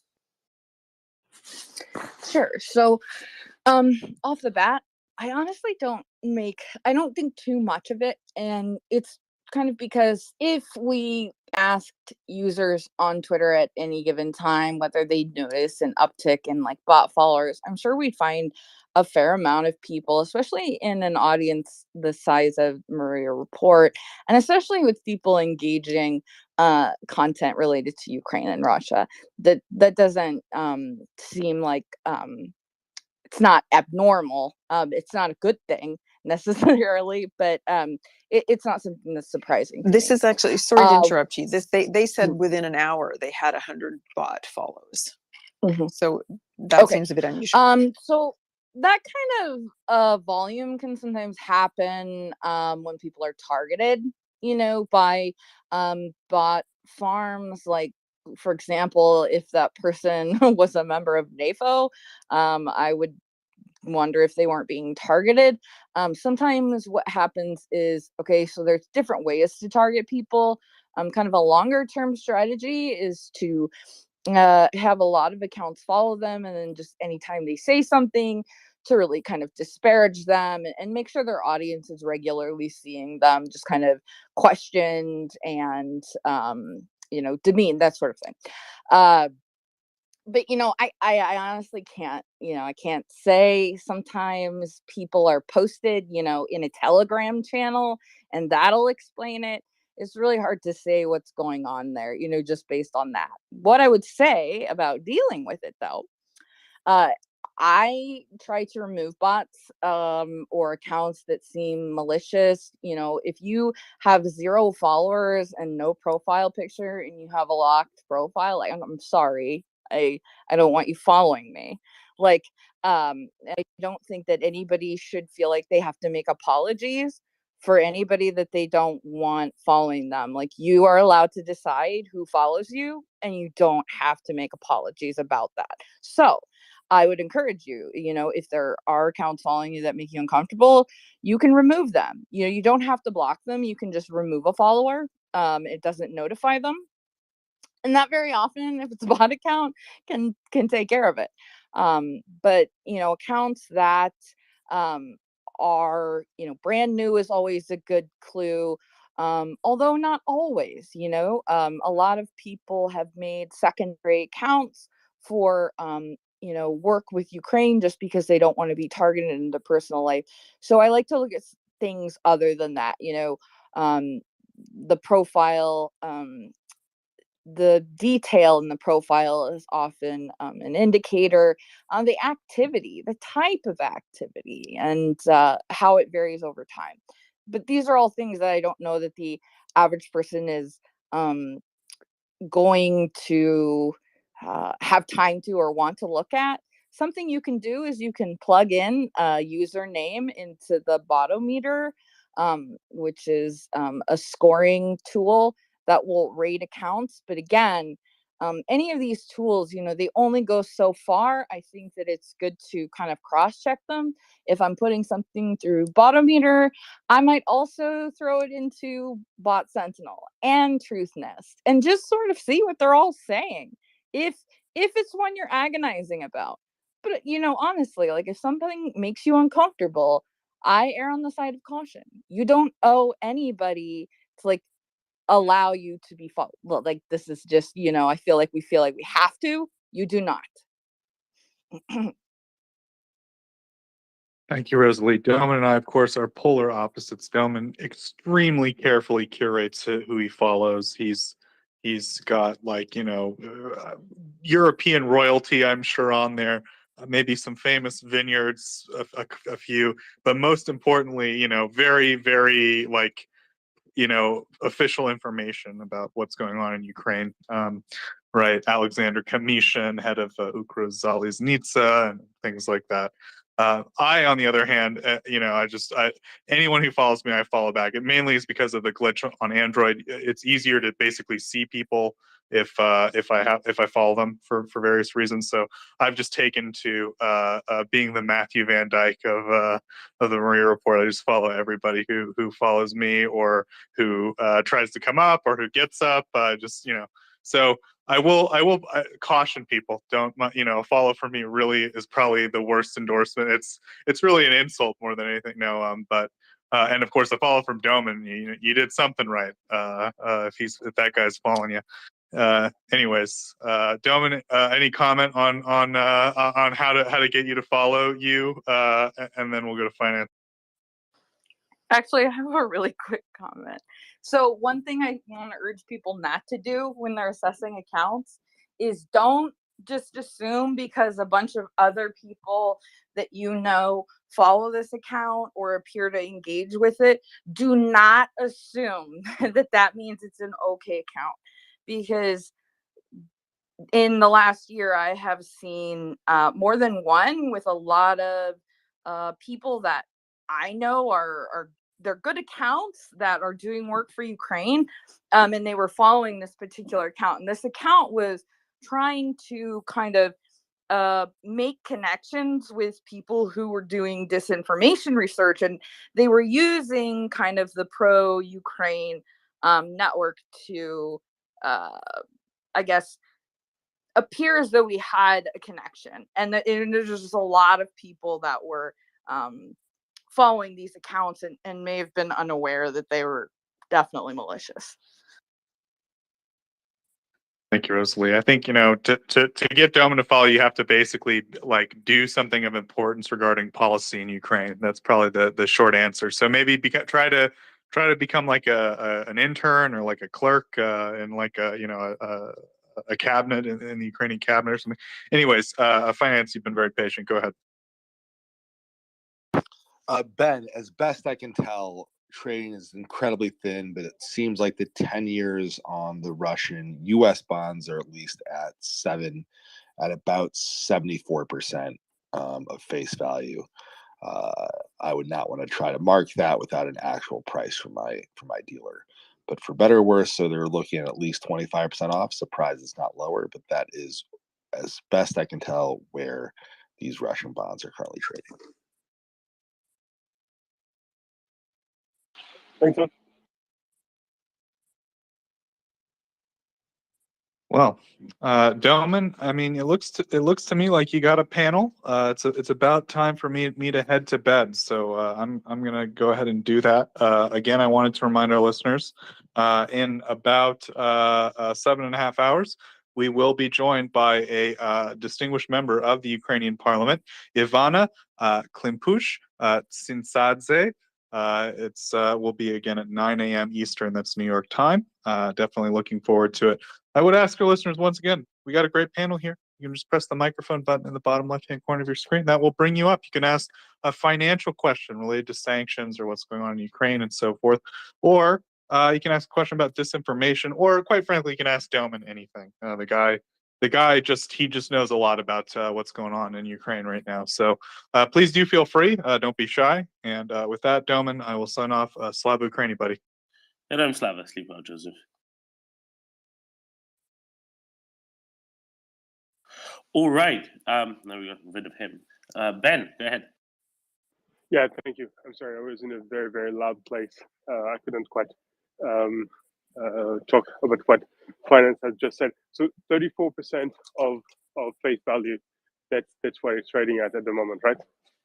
74. 74. Surprisingly high. 74? Whoa. I mean, But again, really, trading is very thin, hard to get a good price on this one.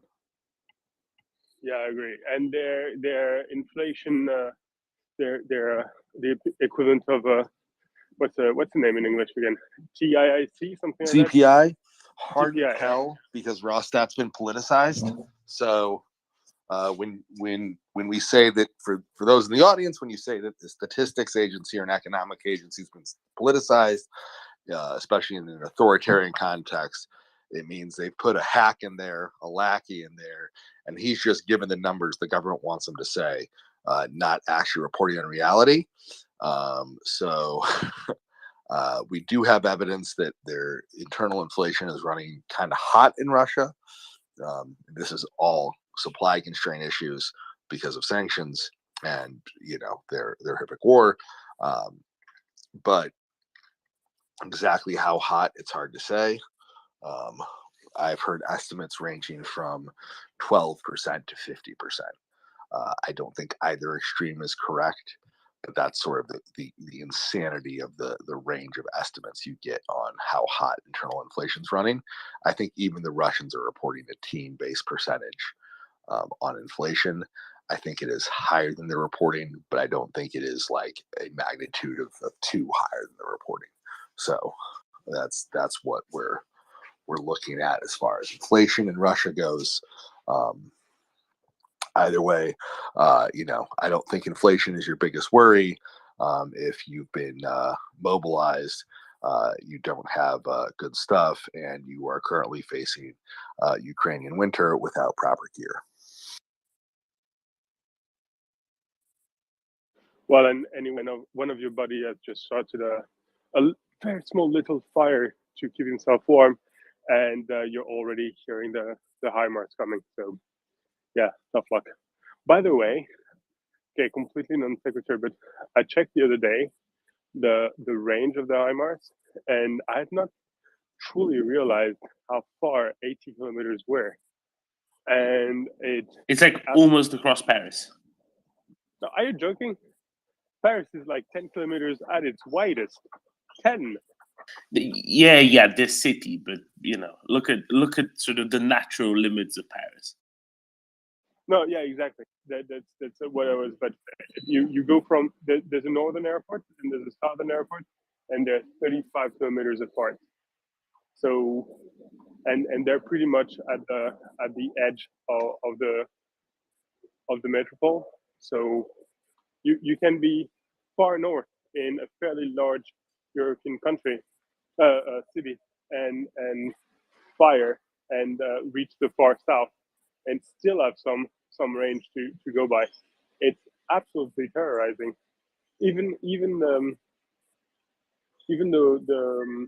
M777, 40 kilometers is absolutely terrorizing. I had not realized that Ben, level of fear. Yeah. I just went from Comble-la-Ville to Cergy, and that's 62 kilometers in a straight line. Okay, I don't know where Comble-la-Ville is, but I know where Cergy is, and it's almost at the end of the suburban train line. Of the RER, yeah, exactly. Well, so exactly. So when from Cergy, which is in the northwest of Paris, to Comble-la-Ville, which is on the border between départements Essonne and Seine-et-Marne, in the southeast of Paris, and that's 62 kilometers, give or take. So yeah, it's a big place, but it gives you an idea of how long HIMARS range is. Yeah, I really recommend you do the same in your area. Like, try the 40 kilometers of the M777, and then try the 7 70 kilometers and realized that some idiot is now saying that, hey, maybe the HIMARS is a little bit more than 80 kilometers. And the sheer terror is it's terrible. Like they can, a single HIMARS can probably hold the whole of Belgium. I mean, yeah, it's only Belgium. Ooh, I just found an excellent distance, Ben, that is 80 kilometers. Would you like to hear it? I'm desperate. Tell me. Palace of Westminster to Brighton Pier. So London Houses of Parliament to the closest really nice sort of seaside resort in on the south coast of England. That is the range of HIMARS. Oh my! You mean that if he had HIMARS, Ethelred the Unready would not have had to go to get killed on the beach of no, that's not Ethelred. Who's the idiot who got killed in 1066?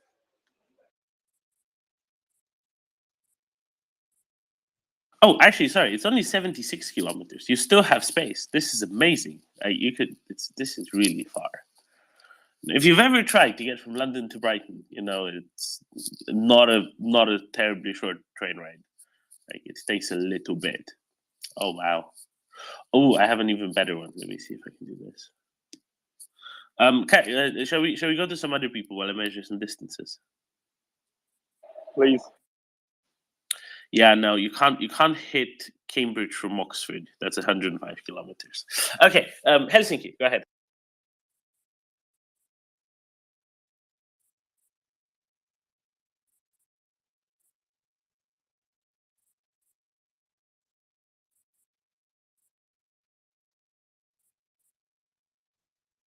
Helsinki?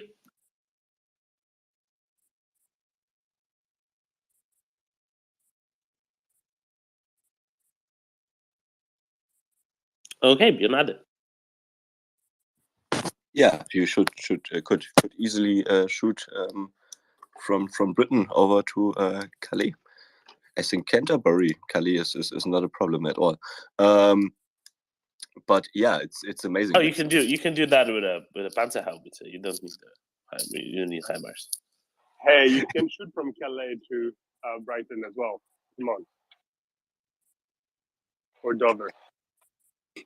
All right, but what I wanted to say, usually, if you say, all right, it's 70 to 80 kilometers, it's almost an hour drive with a car. Yeah.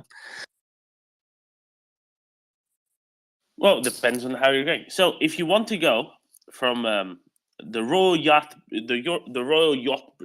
Britannia in Edinburgh, anchored on the edge of Edinburgh, to Kelvin Grove Park in West Glasgow, that's 70.5 kilometers. So, you know, you can still go much farther. That is a long distance. Yeah, let's actually see. So, if you want to go from Dover to Calais, let me see. Maybe you can do that with a Soviet gun, even 14 kilometers. So it's it's 36 kilometers from the White Cliffs to Sangatte. So you can do that with an M777 even, or a Panzerhaubitze Caesar, either way, very, very easily. I'm sure in the AS-70 or whatever the British ones are called as well. So there you go. Easy. Helsinki, let's try again. Yeah, sorry, I had some connection issue there. Yeah, from HIMARS, it's a great system, and of course ATACMS is even better. So I'm learning new things from this great Western weapons. No, I wanted to just tell you, I'm trying to get somebody from Finnish Bank to talk about the Russian economical situation, sanctions, and the war. So just to give you an update that. Get your questions ready. What you want to ask from the expert. We don't get her to join today, but maybe tomorrow or something. So just to give you an update, and Slava Ukraini, and good morning to everybody. Hello, Slava. Thank you, Helsinki. Does she work with Ika Korhonen by any chance? Yeah, colleague of Ika. Yeah. Excellent. So Ben can just dig up all of the questions he had for Ika and revise with everything that he's had unanswered since, and then we'll have a perfect segment when she has a chance to join. This is absolutely Yes, excellent. yes, Ben. Yes, shoot the questions then. Yes.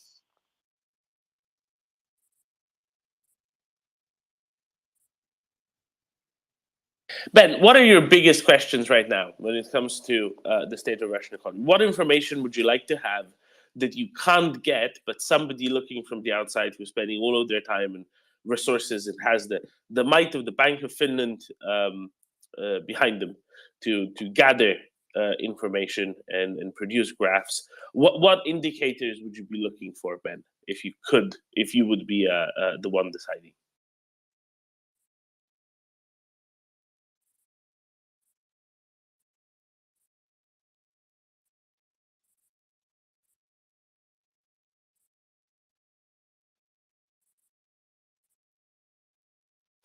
Ben's trying to find out how deep into England he can strike with a season. I think. Ben is like the British say. Ben is gobsmacked. Sorry, I'm just joking. No, but that's exactly what it is. That's exactly what's going on. All right. Shall I run through some of the numbers in the meantime? Because when I talk about numbers, this is something that piques Ben's interest. Yesterday, 550 Russian soldiers were reported to have been killed in Ukraine. 1 tank destroyed, 13 armored personnel carriers, 1 artillery system. We are 1 short of 2,000 Russian tubes being decommissioned. Also 8 trucks. That truck number needs to go up, up, up. That should be in the 20s, 30s, 40s every day, I think. I think that might be the crucial point here. At some point, Russian logistics will suffer too much to work. It's one thing destroying the depots, but destroying their ability to move stuff in from other depots additionally reduces their flexibility. It would be absolutely wonderful if Ukraine could dispense with more of the Russian logistics capacity. I think this is rather imperative at this juncture. It'd be good if there was a little bit more focus on that. Ben is training. Okay, that's why he can't come, because he's training. I understand. Apparently, this is perfect. So, a HIMARS Gimler range, for anybody interested, reaches from Bozen, or the Italians would call it Bolzano, in Südtirol, in Alta Adige, to Innsbruck, the capital of Austrian Tyrol. So that's a perfect 85-kilometer shot there. And of course, yes, there's mountains in the way, but this is the beauty. This is the beauty of HIMARS, right? It has this vertical approach down. It will miss the ski jump in Innsbruck, and it can hit straight in the city center with ease. So that's always a benefit, isn't it?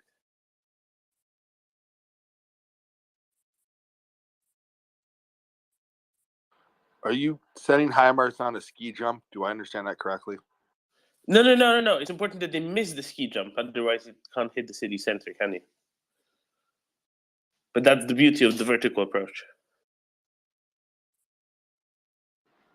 I feel we need a meme of like a HIMARS going down the ski jump in Lillehammer now. I need that in my life, preferably with CJ on top. Now, Nizhny Tagil, I think that's really where you want it. So Nizhny Tagil it has 2 features of note. Do you know where Nizhny Tagil is, Finance? Not a clue. Nah, I thought as much. It's in the Urals, and it's famous for 2 things. One, it is where Uralvagonzavod is located, the big Russian tank factory. It's not been working, very hard of late, but nevertheless, that'd be worth taking out. And it's where the largest ski jump in Russia is, and previously the site of the ski jumping World Cup. It would be a lot more entertaining if these Russian guys would like take a long ski jump with a bad landing instead of go out a window. I feel we need some variety in ways they off their own guys.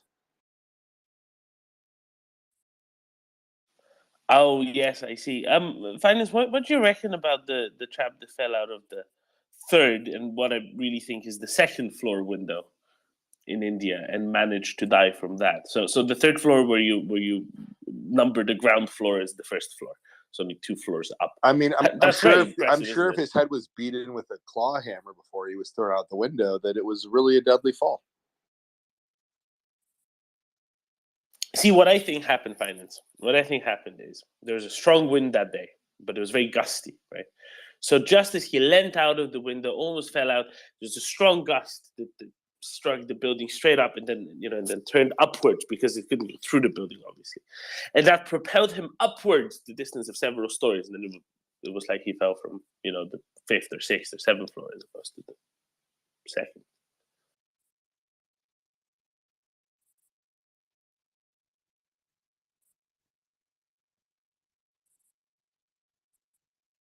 I don't know the cricketing term for that. I'm sorry. This is. I'm that's currently not just the shaking my head at you, Doman. That's all that's going on right here. You can't see it, but if you know that meme of a dog that looks completely unimpressed, that's me right now. Zurich to Basel is 85 kilometers. There you go.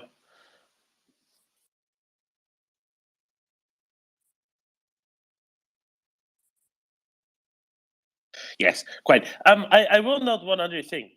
Since we're waiting for Ben to end his training regimen. Yesterday, a couple of Finnish members of parliament, actually the leaders of their respective parliamentary groups. One of them is also the vice president of his party, so from the Green Party, the Green Coalition, and from the Finnish-Swedish People's Party. That is to say, the party that generally represents the Swedish minority in Finland. Both of them are parties in government. They co-wrote this open letter. Said, "Do you know what would be really great? Free the leopards. Set them free, send them to Ukraine." And it's getting a little bit of traction. If you want to give it more traction, I put a tweet up in the nest if you want to push it out a little bit more. But I'm also being told from reliable sources that we might just be able to get them here to join us on the space as well, which I for one would be very excited for. It's important that a large international coalition is built here. There's also some notes if you check some tweets down there. There's also some notes about how there's a bunch of other countries that also have leopards that aren't Germany but also are in possession of leopards. And joining and building an international push might just be what is needed and what is enough to get Germany to budge on this.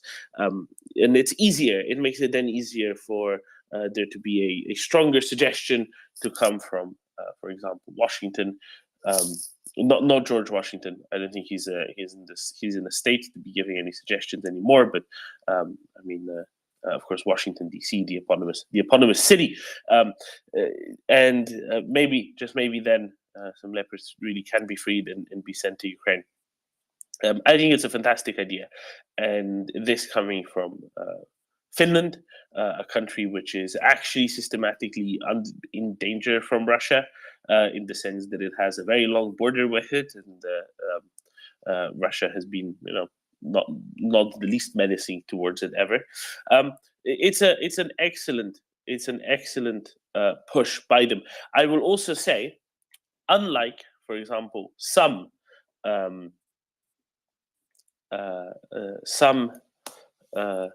of the countries that do have leopards, you can trust that one military has been maintaining them utmostly excellently, and that is to say, the Finnish military, because they realize what this is for, and how important that is. So I'll just say it's a big deal. It's excellent. It's fantastic, and hopefully they can be successful in their push. And for that, maybe give them a little push yourselves. If all day, and I see one of them just picked up on it. Excellent. If all day they're bombarded with notifications, or their staff are bombarded with notifications that people are reading their letter, even though it's in Finnish, I think that's a great way to have them become a whole lot more interested in this and see that there's a wide-ranging international support from around the world for some movement on this. That's generally a good thing. I mean, JJ, maybe you're an excellent observer of things. Let's put it that way. An excellent observer of things, and you might recall when we had an interview with Konrad Schuller from Frankfurter Allgemeine Zeitung. He said Scholz really cares about building coalitions. That he never wants to do anything until there is consensus built. See, here I think maybe I'm being hubristic, but you tell me, JJ, maybe. How about instead of building a coalition within Germany, how about building a wide-ranging international coalition of Leopard operators across primarily Europe? Maybe Canada can pitch in as well.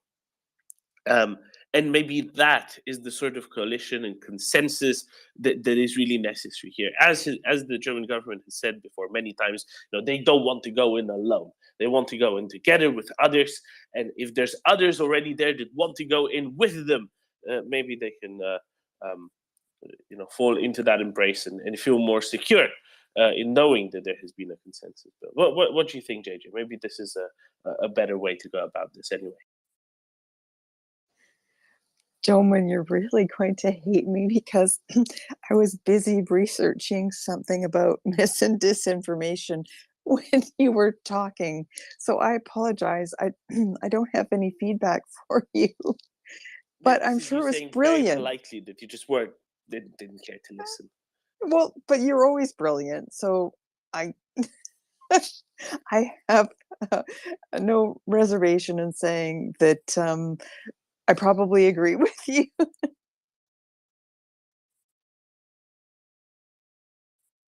Probably yes. I will go with that one. That's good enough for me. That's good enough for me this morning. Thank you, JJ. Maybe for someone else. Hi there, Alan. Good morning. Good morning. Are you inferring that Mr. Scholz is following the policy making process of transformism developed in the early 20s? Before the 20s, before the fascists came to power in Italy. Trasformismo. What is trasformismo? Trasformismo, and it's very strange because it's almost not taught anymore in English-speaking universities, but it used to be. It's one of the first really kind of a description of a political strategy performed by a states leader or a government leader.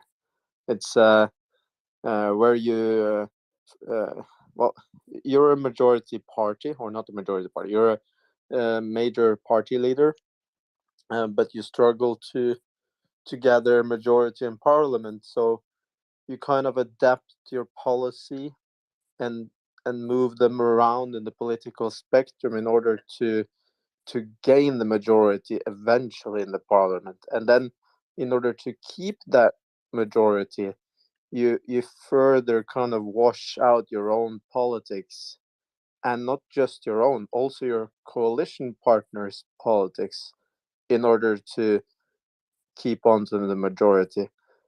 Angela Merkel is the biggest transformismo leader of all time in Europe. It's all about saying, I don't care what your political direction is. I shall have a mishmash of a government just so that I can have sufficient support for it. And then we'll figure it out afterwards, right? The ultimate grand coalition without even the need for a party system. The one problem with it, Ellen, what did it tend to lead to in Italy back 100 years ago? Well, it led to fascism because but before that happened, what kind of kept going on for years and years and years before that? What was the big there trade-off? were yeah. So what you had the left and you had the right in Italy, and you also had the radicals. So and Italy before the trasformismo, or transformism in English came, was actually a fairly developed on the ideological spectrum. You had classical left, not the socialist left, but the classical left. You had radicals, kind of in the center, and then you had the conservatives on the right. And there was no fascism developed and no socialism really to talk about.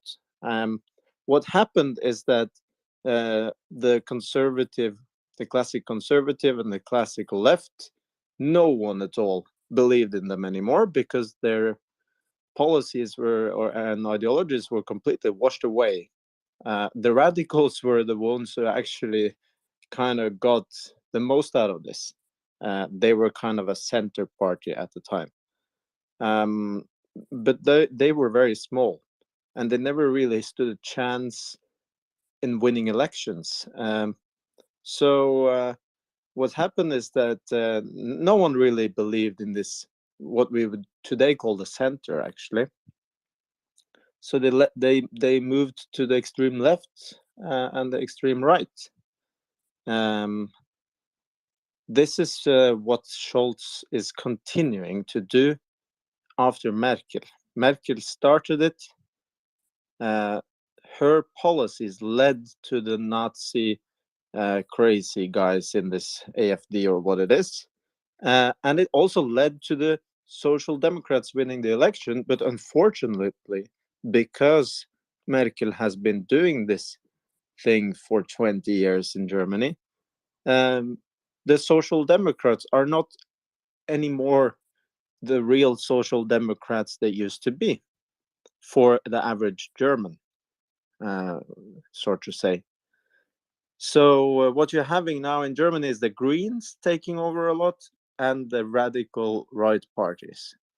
And this is what happens every time transformism is being performed by a majority leader over a long period of time. Every time. It's not just in Germany or Italy. Absolutely. And see, here, I think Scholz is actually going one step further because he seeks consensus beyond that, even. He seeks consensus beyond what is needed, and that's because he himself doesn't wish to act. And even though I would argue that there is a consensus that exists, it's being ignored because it's inconvenient and because one person fundamentally and a handful around him are too uncertain in themselves to be willing to agree. That's, I think, the real problem here, though, at the same time, specifically when it comes to Leopards and associates. Yeah, but Domen, the thing is that I know that certain people here are always blaming the Social Democrats in Germany for not sending the Leopards. The thing is, though, that at Merkel's old party, they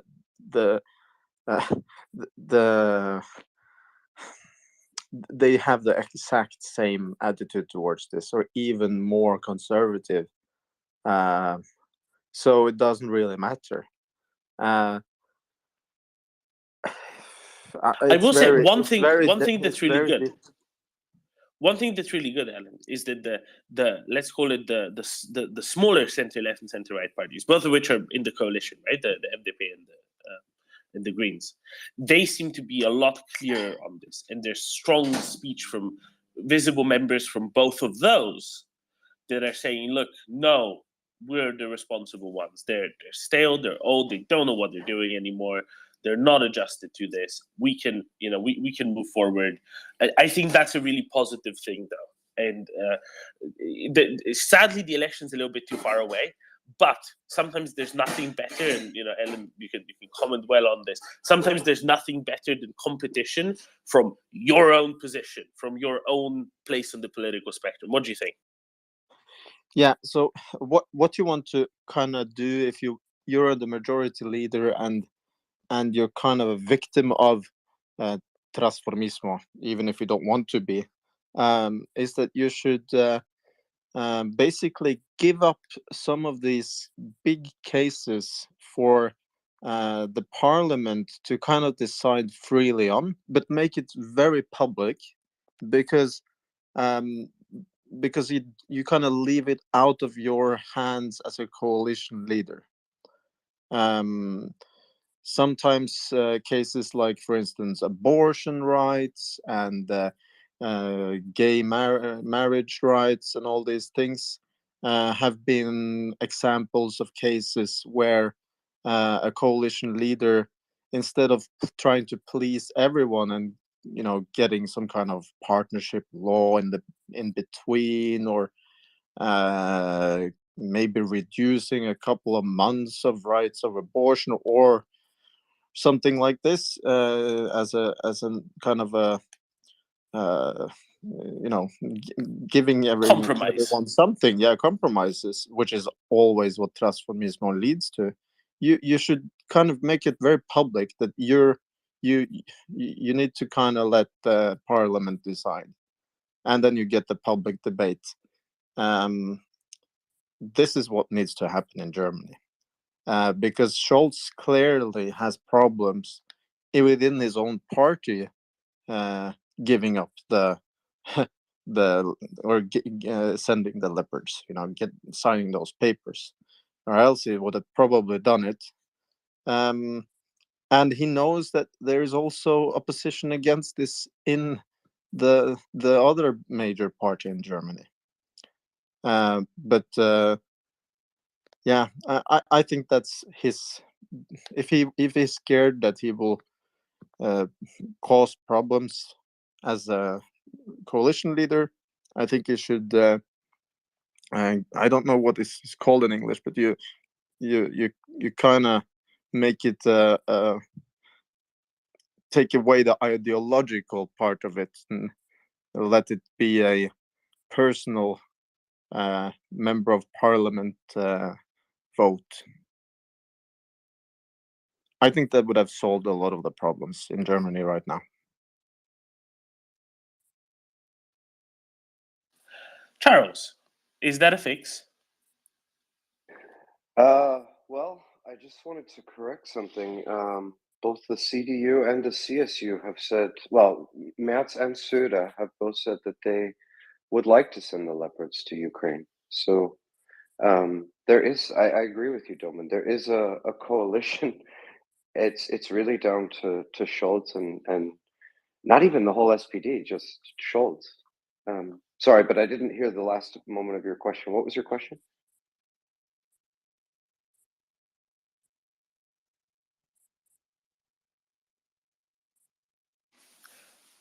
I'm sorry, it slipped my mind because I was I'm looking at the fire in Russia, and you know how my mind works. I'm sorry, Alan might remember what my question was because it was tailing off of the last thing he said. If it's a solution, but I know that several prominent people in the Conservative Party has backed the decision, but a few months ago, at least, I read that the attitudes towards lifting some of the arms restrictions, at least it wasn't mentioned leopard specifically, but the restrictions of export licenses, and so I think this was when the Spanish was trying to send or said that they were available. That there was opposition against this in the Conservative Party, at least. There was back in April. I think- Go ahead, Bionada. Sorry. I think we're mixing up two things here. One is the transformism, which is a thing which, as far as I understand the definition, it's about leadership style, and the other thing is party policy. But we have a majority vote in the Bundestag for sending the Leopards, so there is no discussion. There's a majority in the Bundestag who says we should send them. So it's really down to Olaf Scholz at this point. I know this, but the problem is that Scholz has kind of moved himself into a corner by standing against this as a leader. What he should have done, and what he still should do, is to say that this is something that needs to be voted again, and he'll just stand by that decision, because then he is relieving himself of the responsibility as a leader, kind of. It is a transformismo problem, but the thing is that he needs to keep some certain elements within his ranks. It's not about the parties, because transformismo isn't about the members of the parties, it's the voters. And he's keeping certain fractions of his voters within the coalition, and it's not necessarily for them to vote his party still, it's to keep voting for the coalition. Erlen, just a question. I'm not sure. Are you familiar with the system of German, especially in the SPD, with the Basisentscheidung? It's basically that many decisions in the party and party program are voted by a whole delegation of the party. So this is another point we maybe need to consider there. But yeah, I know how that works. Yeah. All right. Yeah. Just a little point. Yeah, but he still has the power to do that. It's absolutely, yeah, it's a power to do this. It's not the right way out for him. Yeah, and actually, I guess that's what's going to happen when he eventually signs it. You know, because he has made it too personal for himself. So he needs to, whenever he decides to sign this, it would be too big of a blow for him as a personal leadership issue to just sign it and go quietly away.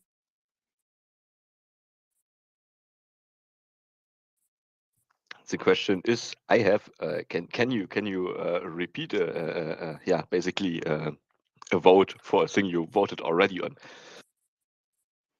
Yeah, you can. You just frame the question differently for the parliament. You put it inside a bigger package.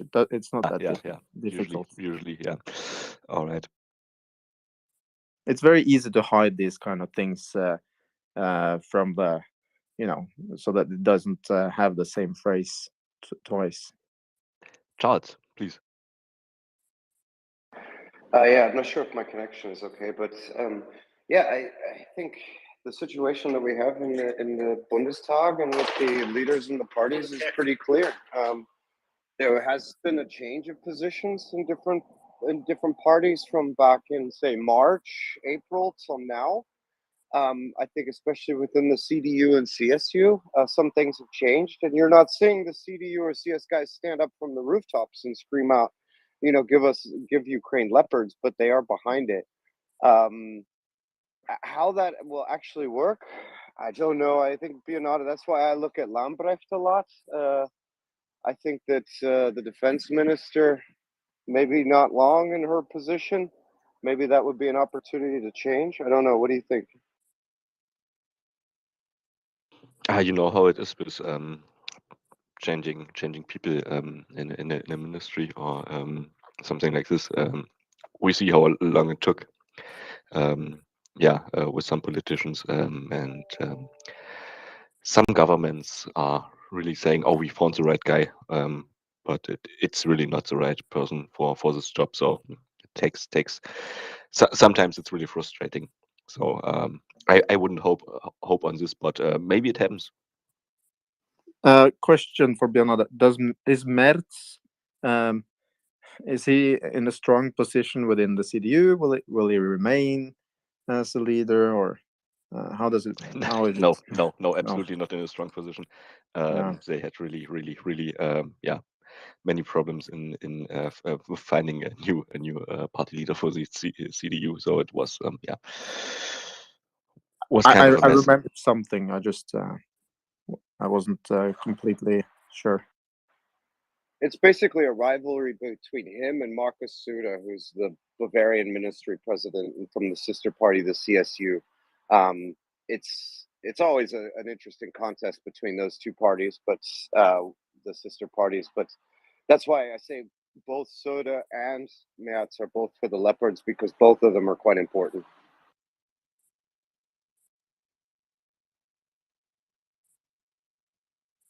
Then they should be contacted by MriyaReport.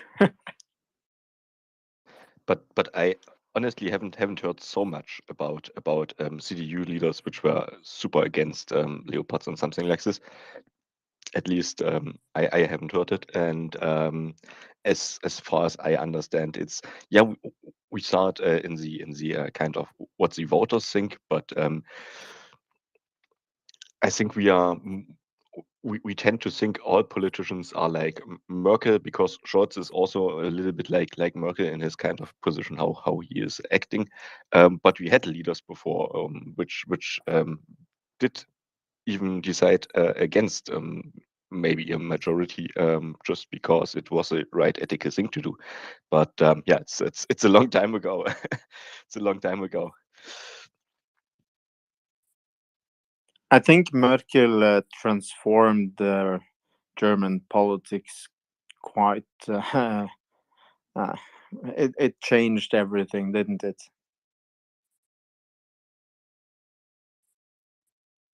Yeah, at least, I mean, it was like was it 16 years of Merkel? I mean, has an impact. But yeah. But for example, the refugee crisis. This was a point where Merkel had heavy wins against her, and she even decided to say, "All right, we do it. We can do it." It's a really controversial decision still in some kind of political but it's not. I think it was the only incident where we saw Merkel saying, "All right, we're doing this. Either you're against it or with me. I will do this now." So one example, but yeah, it's we had better politicians. We had better politicians, really. Shall we go to some hands been on? Let's go to Yeah, Sean first, and then to Eric. Sean, good morning.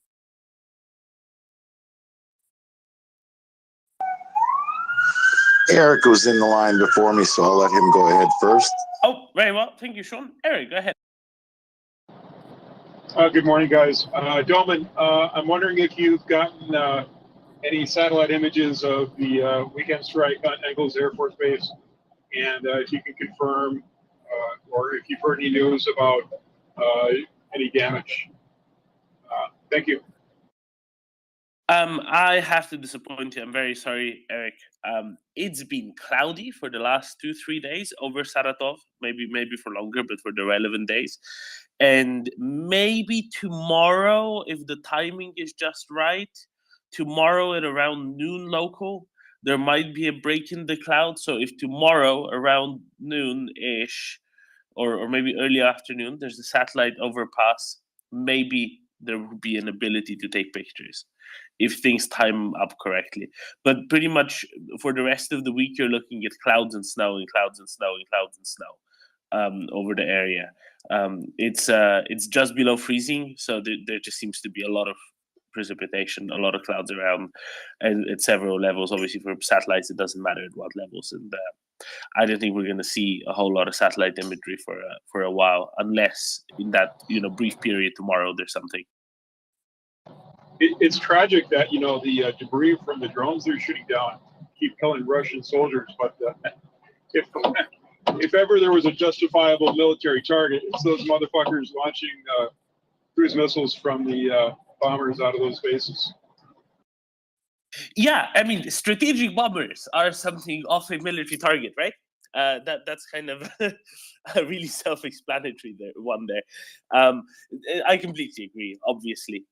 I will remind you, Eric, that the 26th of December, the day when the strike happened, it was the day of Russian air defense forces and what does a Russian Air Defense Force soldier do on his very special day? I can only venture a guess, but I think I have the right guess. Maybe some cheap vodka. Some, yes, some. Precisely, Eric. Precisely. Cheers, Eric. I'm sorry. There have been reports of BDA from. I think they were all coming from one Russian Telegram channel, and that just got reposted a million times over. That said about 1.5 dozen killed, 2.5 dozen wounded, somewhere in that range. Five planes destroyed. I believe it. I believe that it's plausible. I just don't know whether it's true or not. But I believe that it's eminently plausible. And also because these, however many there were killed at home base. This isn't a situation where there's a platoon sent into the woods at Kremina or across the garbage dump outside of Bakhmut, and then half of them don't come back, and they say, well, we don't know if they're killed. They're just missing in action, right? But if these guys, if the ones there are killed, they're definitely killed. It's clear they're at home base. There's no excuse of, oh, maybe he wandered off the perimeter by sheer coincidence, right? And if they're pilots, especially if they're pilots or ATC or some such, they're officers. So they're going to get obituaries. They're going to be publicized. This isn't going to be mobbies. This isn't going to be convicts, right? These aren't the ones hanging about the strategic bombers. Even the ones running ammunitioning, they're going to be more experienced NCOs generally, at least some of them. We're going to see confirmation. So it will be quite easy to gauge how correct these early reports from Telegram were, because there's going to be obituaries, there's going to be a floral display at the base or whatever they usually do. So I think that's a big one. That's a big important one. Right. Thanks, Eric. Sean, please. I hope the ambulance has moved. Yes, Eric, I just wanted to throw a shout out. Nice looking dog. I have a golden myself. But anyways, going into the tank situation, I think it would be nice if we throw hashtags out there, free the MBTs, because America needs to remain engaged in this. And with them decommissioning tanks out of, let's say, the United States Marine Corps, they've obviously got the hulls, at least, if they've not scrapped them yet, to retrofit them and send them over at a discounted, let's say, price toward their budgeting and all that mess. But I can't speak to the European politics of all this, because obviously American politics are even worse mess, and I haven't lived there for 4 years, living in Moldova. But I really think that we need to keep the focus more on main battle tanks, because while I fully support Leopards being sent, there are other tanks that would make short work of the Russian equipment, and I think it'd be of good use there. Maybe approve the Abrams. Maybe that's the hashtag there. Something nice and alliterative. You can't free Abrams. He was a general, right?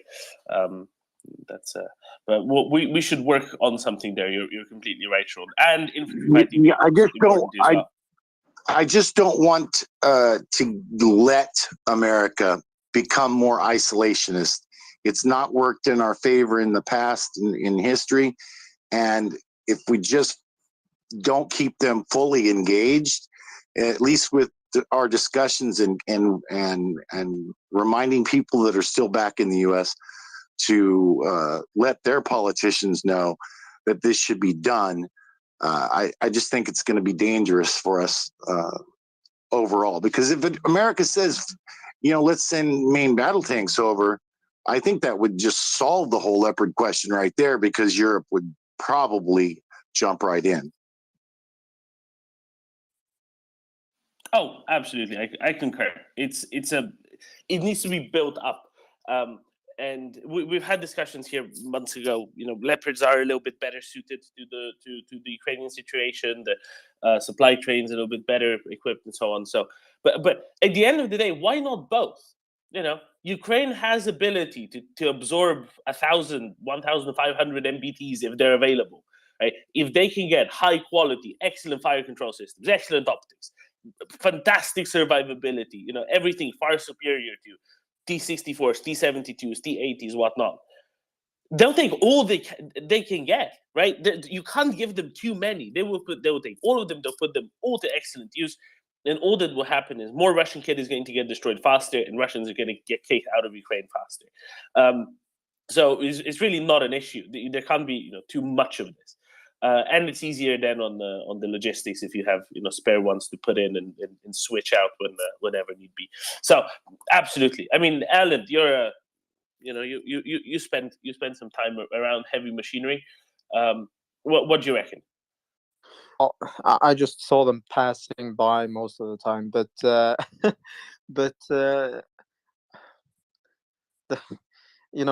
Abrams will probably do the job.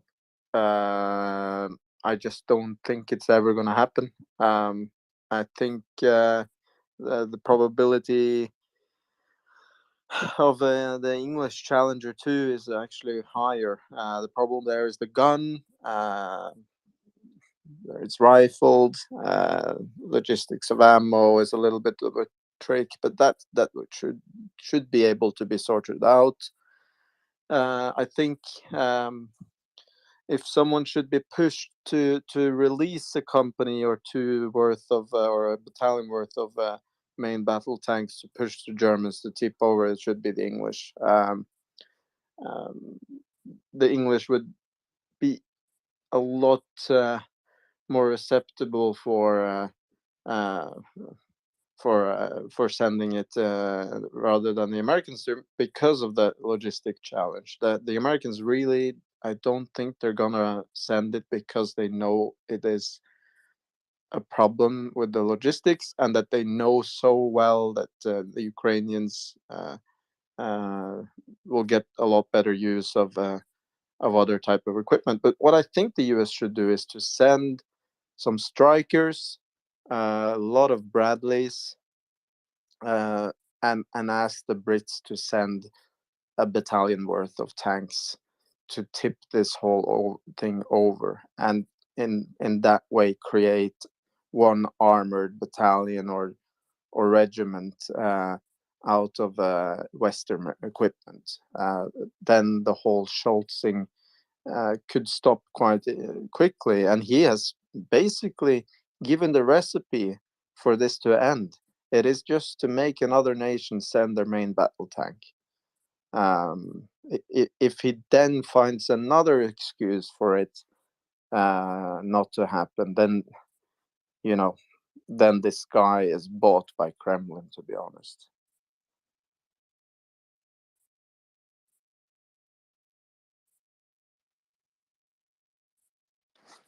So what I think is that the US can kind of help this happen, but I don't think the Abrams M1 is the solution that is most probable. I will say, I think that the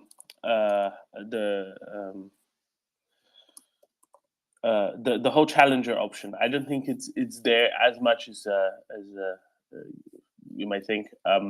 With the JEF responsibilities that Britain has, apparently that's the reason why they're not up for it. Simply because there's not that many. They want to upgrade the ones that are left. It's kind of annoying, frankly, but alas. But they can move to the M1 Abrams easily. Now that is a good point. I mean, if they get 100 or 200 M1 Abrams from the mothball in the US, which is never gonna leave, some of those, isn't there more than 1,000 M1 Abrams in mothball that can be upgraded? Yeah, well, get them 100 of them or something, and they can send the 50 Challenger 2s. Yeah, I think that might be a way to go about it. Now, the thing is, the Brits wanted to move theirs to the Challenger 3, so that's a midlife upgrade yet again of the whole thing, and I think that's why they wouldn't want to go around this. Now, America has a way to make this happen very quickly, right?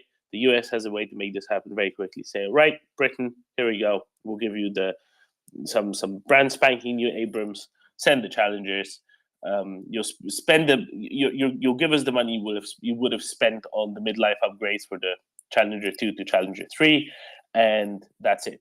I think that'd be maybe a very clever move there, and would really break this. Now, remember when Zelensky was visiting the White House, the press conference after, they said they spoke of tanks and IAVs, right? And Biden suggested, yeah, there's things are moving. So maybe there is this discussion being had. Probably there will have been the Leopard discussion being had for a while. I think that's important, and that's probably something that should give us some amount of hope. Because at the very least, it might just be moving, right, Alan?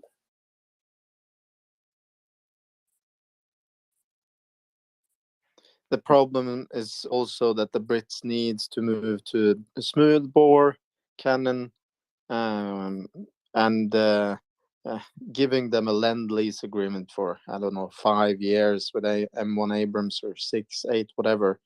The Brits are gonna probably use another 15 years to build all their Challenger 3s that they need anyways. I mean, I don't see it would help the Brits actually more than it would slow them down, in my opinion.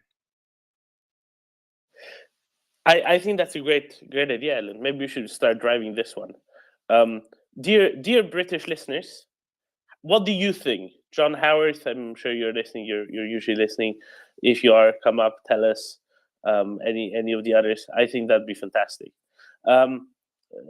Chris, maybe I see Chris there. I don't see Gunny right now. Anyway, I would love that. Maybe we should pitch this again, Ellen, when we have some Brits around, see what they think or hear what they think. Anyway, Helsinki, go ahead. Yeah, it's frustrating to say the least.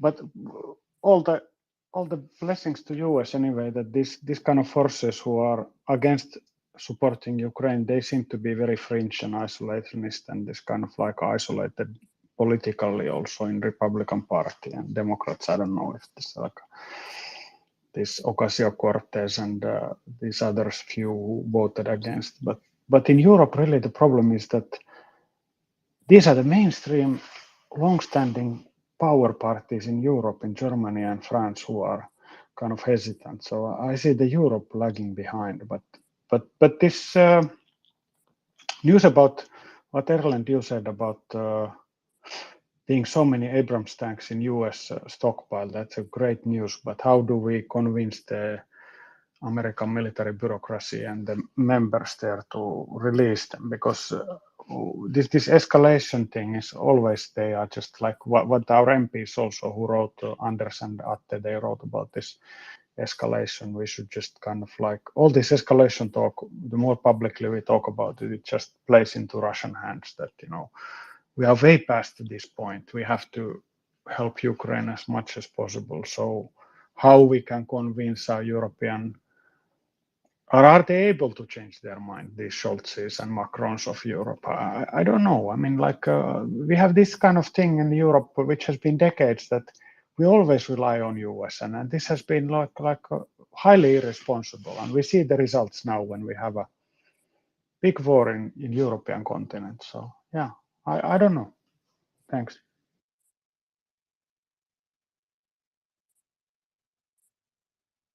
No, you're right, Helsinki, to a great degree. And if you look at countries like Finland, like Sweden, that didn't rely on the US in the same way. Sweden a little bit more. Finland was much more self-reliant.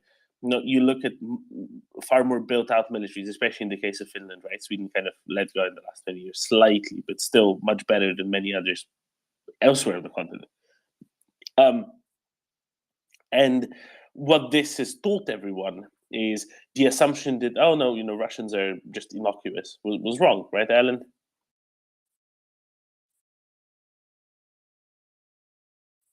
The thought that what the Russians were, just innocuous. That there's no need to prepare for the people with thousands of tanks and tens of thousands of APCs ever attacking was folly. Yeah, I mean, look at what's happening at the factory in Haglunds in Sweden. I mean, they now suddenly they will complete fulfill their orders in like 12 years or whatever it is. They probably probably need to build two or three more factories to complete the order list. We have a big problem in Europe, and Germany is partially to blame. I think more countries are gonna choose CV90s, K9s. What is it? K9s. K9s, I think, are K2s. K2 the tanks Yeah, and K9s the howitzers. I always mix those up. It's K2s. And it's a big problem. We don't want the K2. It's a light tank with a problematic gearbox. Yeah, the Germans have really messed this up, and I don't see a way out of it.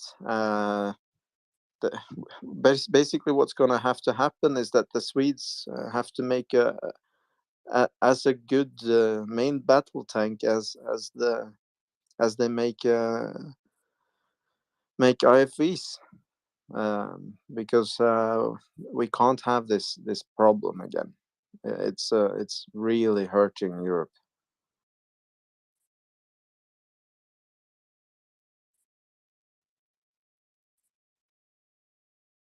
Yeah, these things need to move on. And I'm glad that there are people in positions of power who are pushing for this and for more of this. I think that is important. That does matter. But quite, there has been an over-reliance and over-assumption, and that has to be corrected. And there's no better time than the present. Certainly, no better time than the last few months to have done so. The speed of readjustment is too slow, but fine. Just get it done, right? Sean, getting it done, the most important thing, right? Yeah, I think it comes down to the whole escalation misconception, and the fact that a lot of politicians, at least in America, don't understand an M4 rifle, let alone what an offensive weapon is versus a defensive weapon. But there's this big thing there, at least to my knowledge, that they just want to provide defensive and not be so offensive. But the territories that Russia's already taken have to be retaken, and to do that, you have to have offensive weapons. And so, while I agree that they may not send Abrams, I still think that America needs to be kept in the mix on this and not go isolationist, like I said before. And even if all they do is supply M1s to other countries that then supply their tanks, it just needs to be pushed and pushed. Main battle tanks need to be on the battlefield. This is not necessarily an insurgency war like America has fought recently. And unfortunately, the American military is becoming too tunnel visioned with the way that they are treating their military and wanting to fight their last war, which is not the way you're supposed to do things. And so I'm just hoping that we can just keep pushing them, both parties, to continue to support Ukraine, but to flip over to more offensive weaponry. Thanks, Sean. Completely agree. I love it. I love it how you put it together. The escalation misconception. That's exactly what it is, and that's a really really succinct way of putting it. There's an interesting question from my friend Daniel from Galatz asking. So, what if Russia attacks Finland? Would Scholz then approve the transfer of Stridsvagn 822 from Sweden to Finland, or would there be a block there as well? And this is the question should be posed to Scholz. I think this is exactly the question. And then why not the Ukraine? Why is there a blockage there? Apologies. Why is there a blockage there? I mean, Ellen, what do you think? Is that an apt comparison? Oh, it definitely is, and this question needs to be resolved very quickly because so in Norway now they are basically selecting main battle tank. It stands between the K2 and the Leopard A7, I think. Or is it A8, the last one?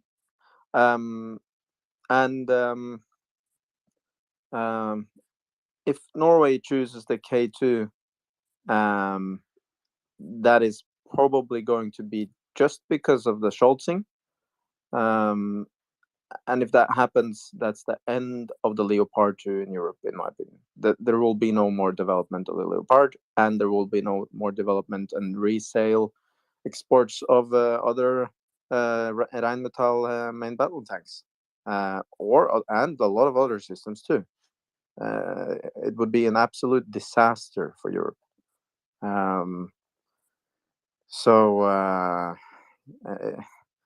This thing is not just the problem for Ukraine. Now the issue is in Ukraine, but this is a big problem for collective security in Europe and supply chains.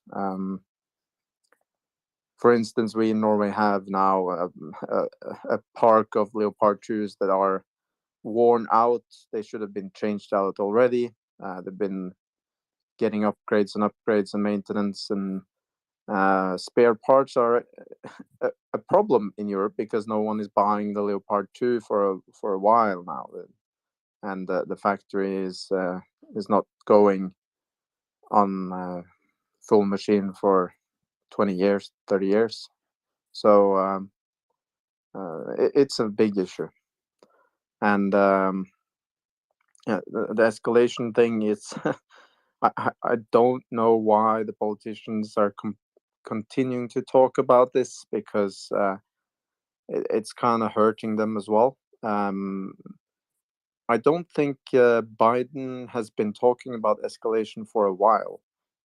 He was confronted with it when Zelensky visited, but I think he tried to avoid the escalation terminology, if I'm not wrong. Because it's fundamentally not, right? Because that's not what escalation means. It has a meaning, and people just think that anything that goes up by default means an escalation, when it could be simply an elevation, or it could simply be a natural consequence of being encountered with a set of stairs that you simply have to get up.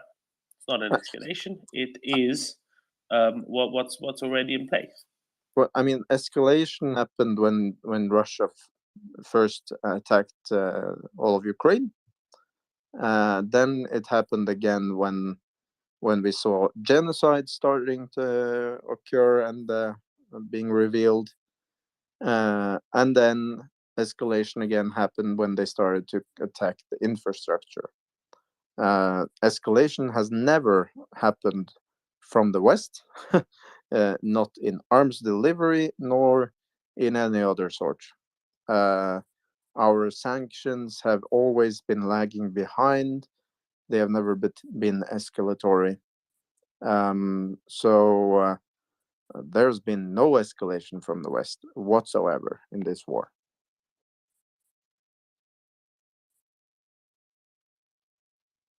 Precisely, and there's no space for it, right? Because there's always playing catch up in terms of equipment, in terms of quantities, always in terms of quantities. Let's just look at, despite the excellent work that HIMARS have been doing, causing smoking accidents far beyond and far behind Ukrainian lines. Far behind Russian lines, far in front of Ukrainian lines. Nevertheless, there has still been a vastly greater quantity of Russian shells flying through the air towards Ukrainian positions than vice versa. So it's always playing catch up. It's always behind the curve in that sense. So there's no space for it now. When they're more precise, when they're more accurate, when they're better managed, that is nothing like that. That's just doing war better. And I mean, Alan, you put that video up yesterday from Nuclear, right? Of the tank, the combined arms approach in that forest somewhere near Kremina. That's the difference. The difference is in the execution, right?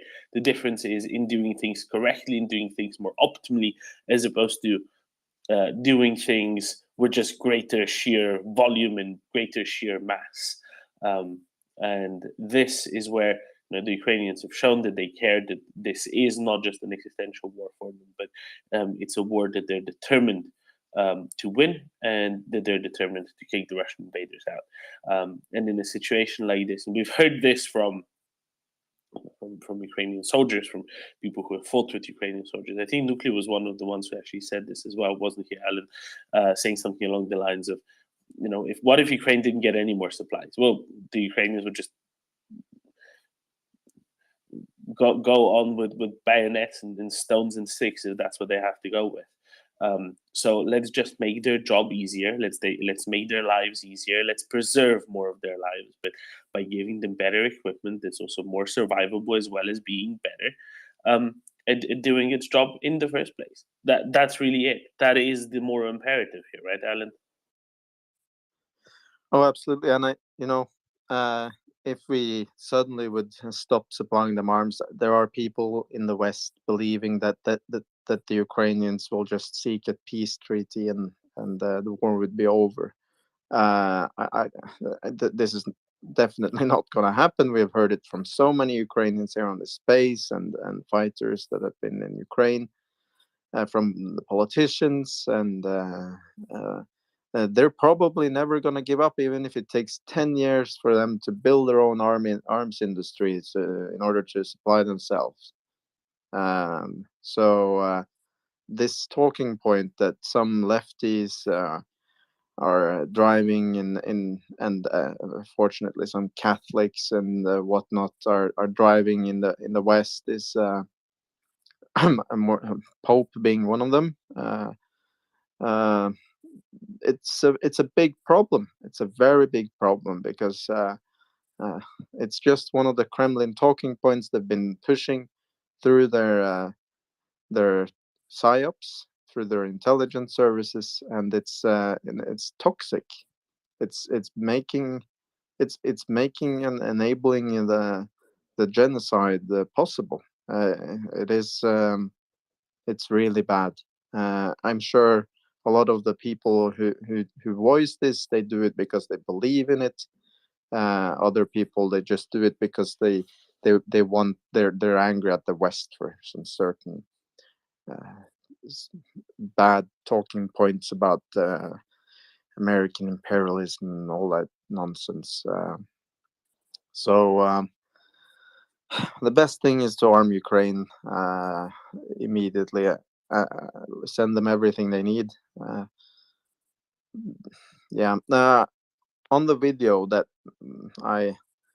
that got a lot of traction here on the space after I reposted it.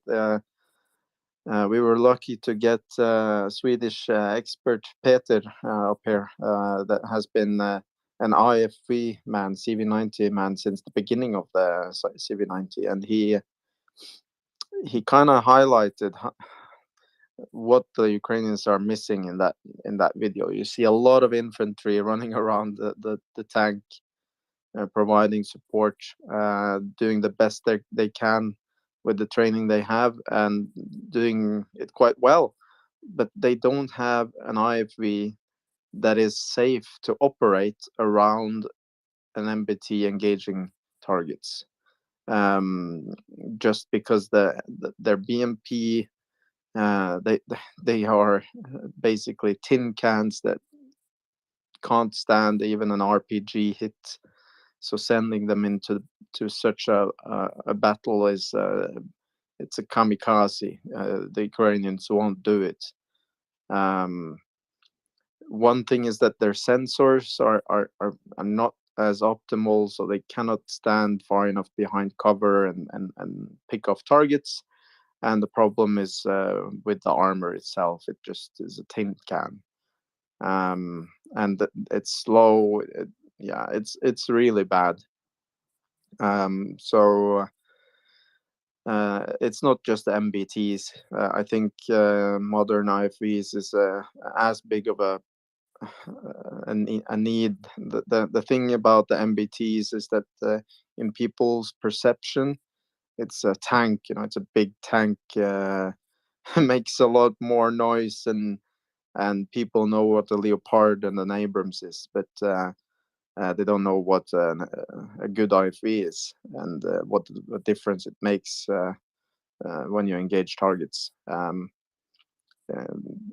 It's really dire for the Ukrainians to get good IFVs out there as well. So this is, I think, as big of a deal as the MBT actually. Yeah, we were really. I was really glad yesterday that we had 1 to 2 as well as Peter on at the same time, right? So a tank commander and the CV90 commander, I believe, if I remember correctly, both together. First we went through just the tank plus infantry plus dismounted infantry observation with 1 to 2, and you really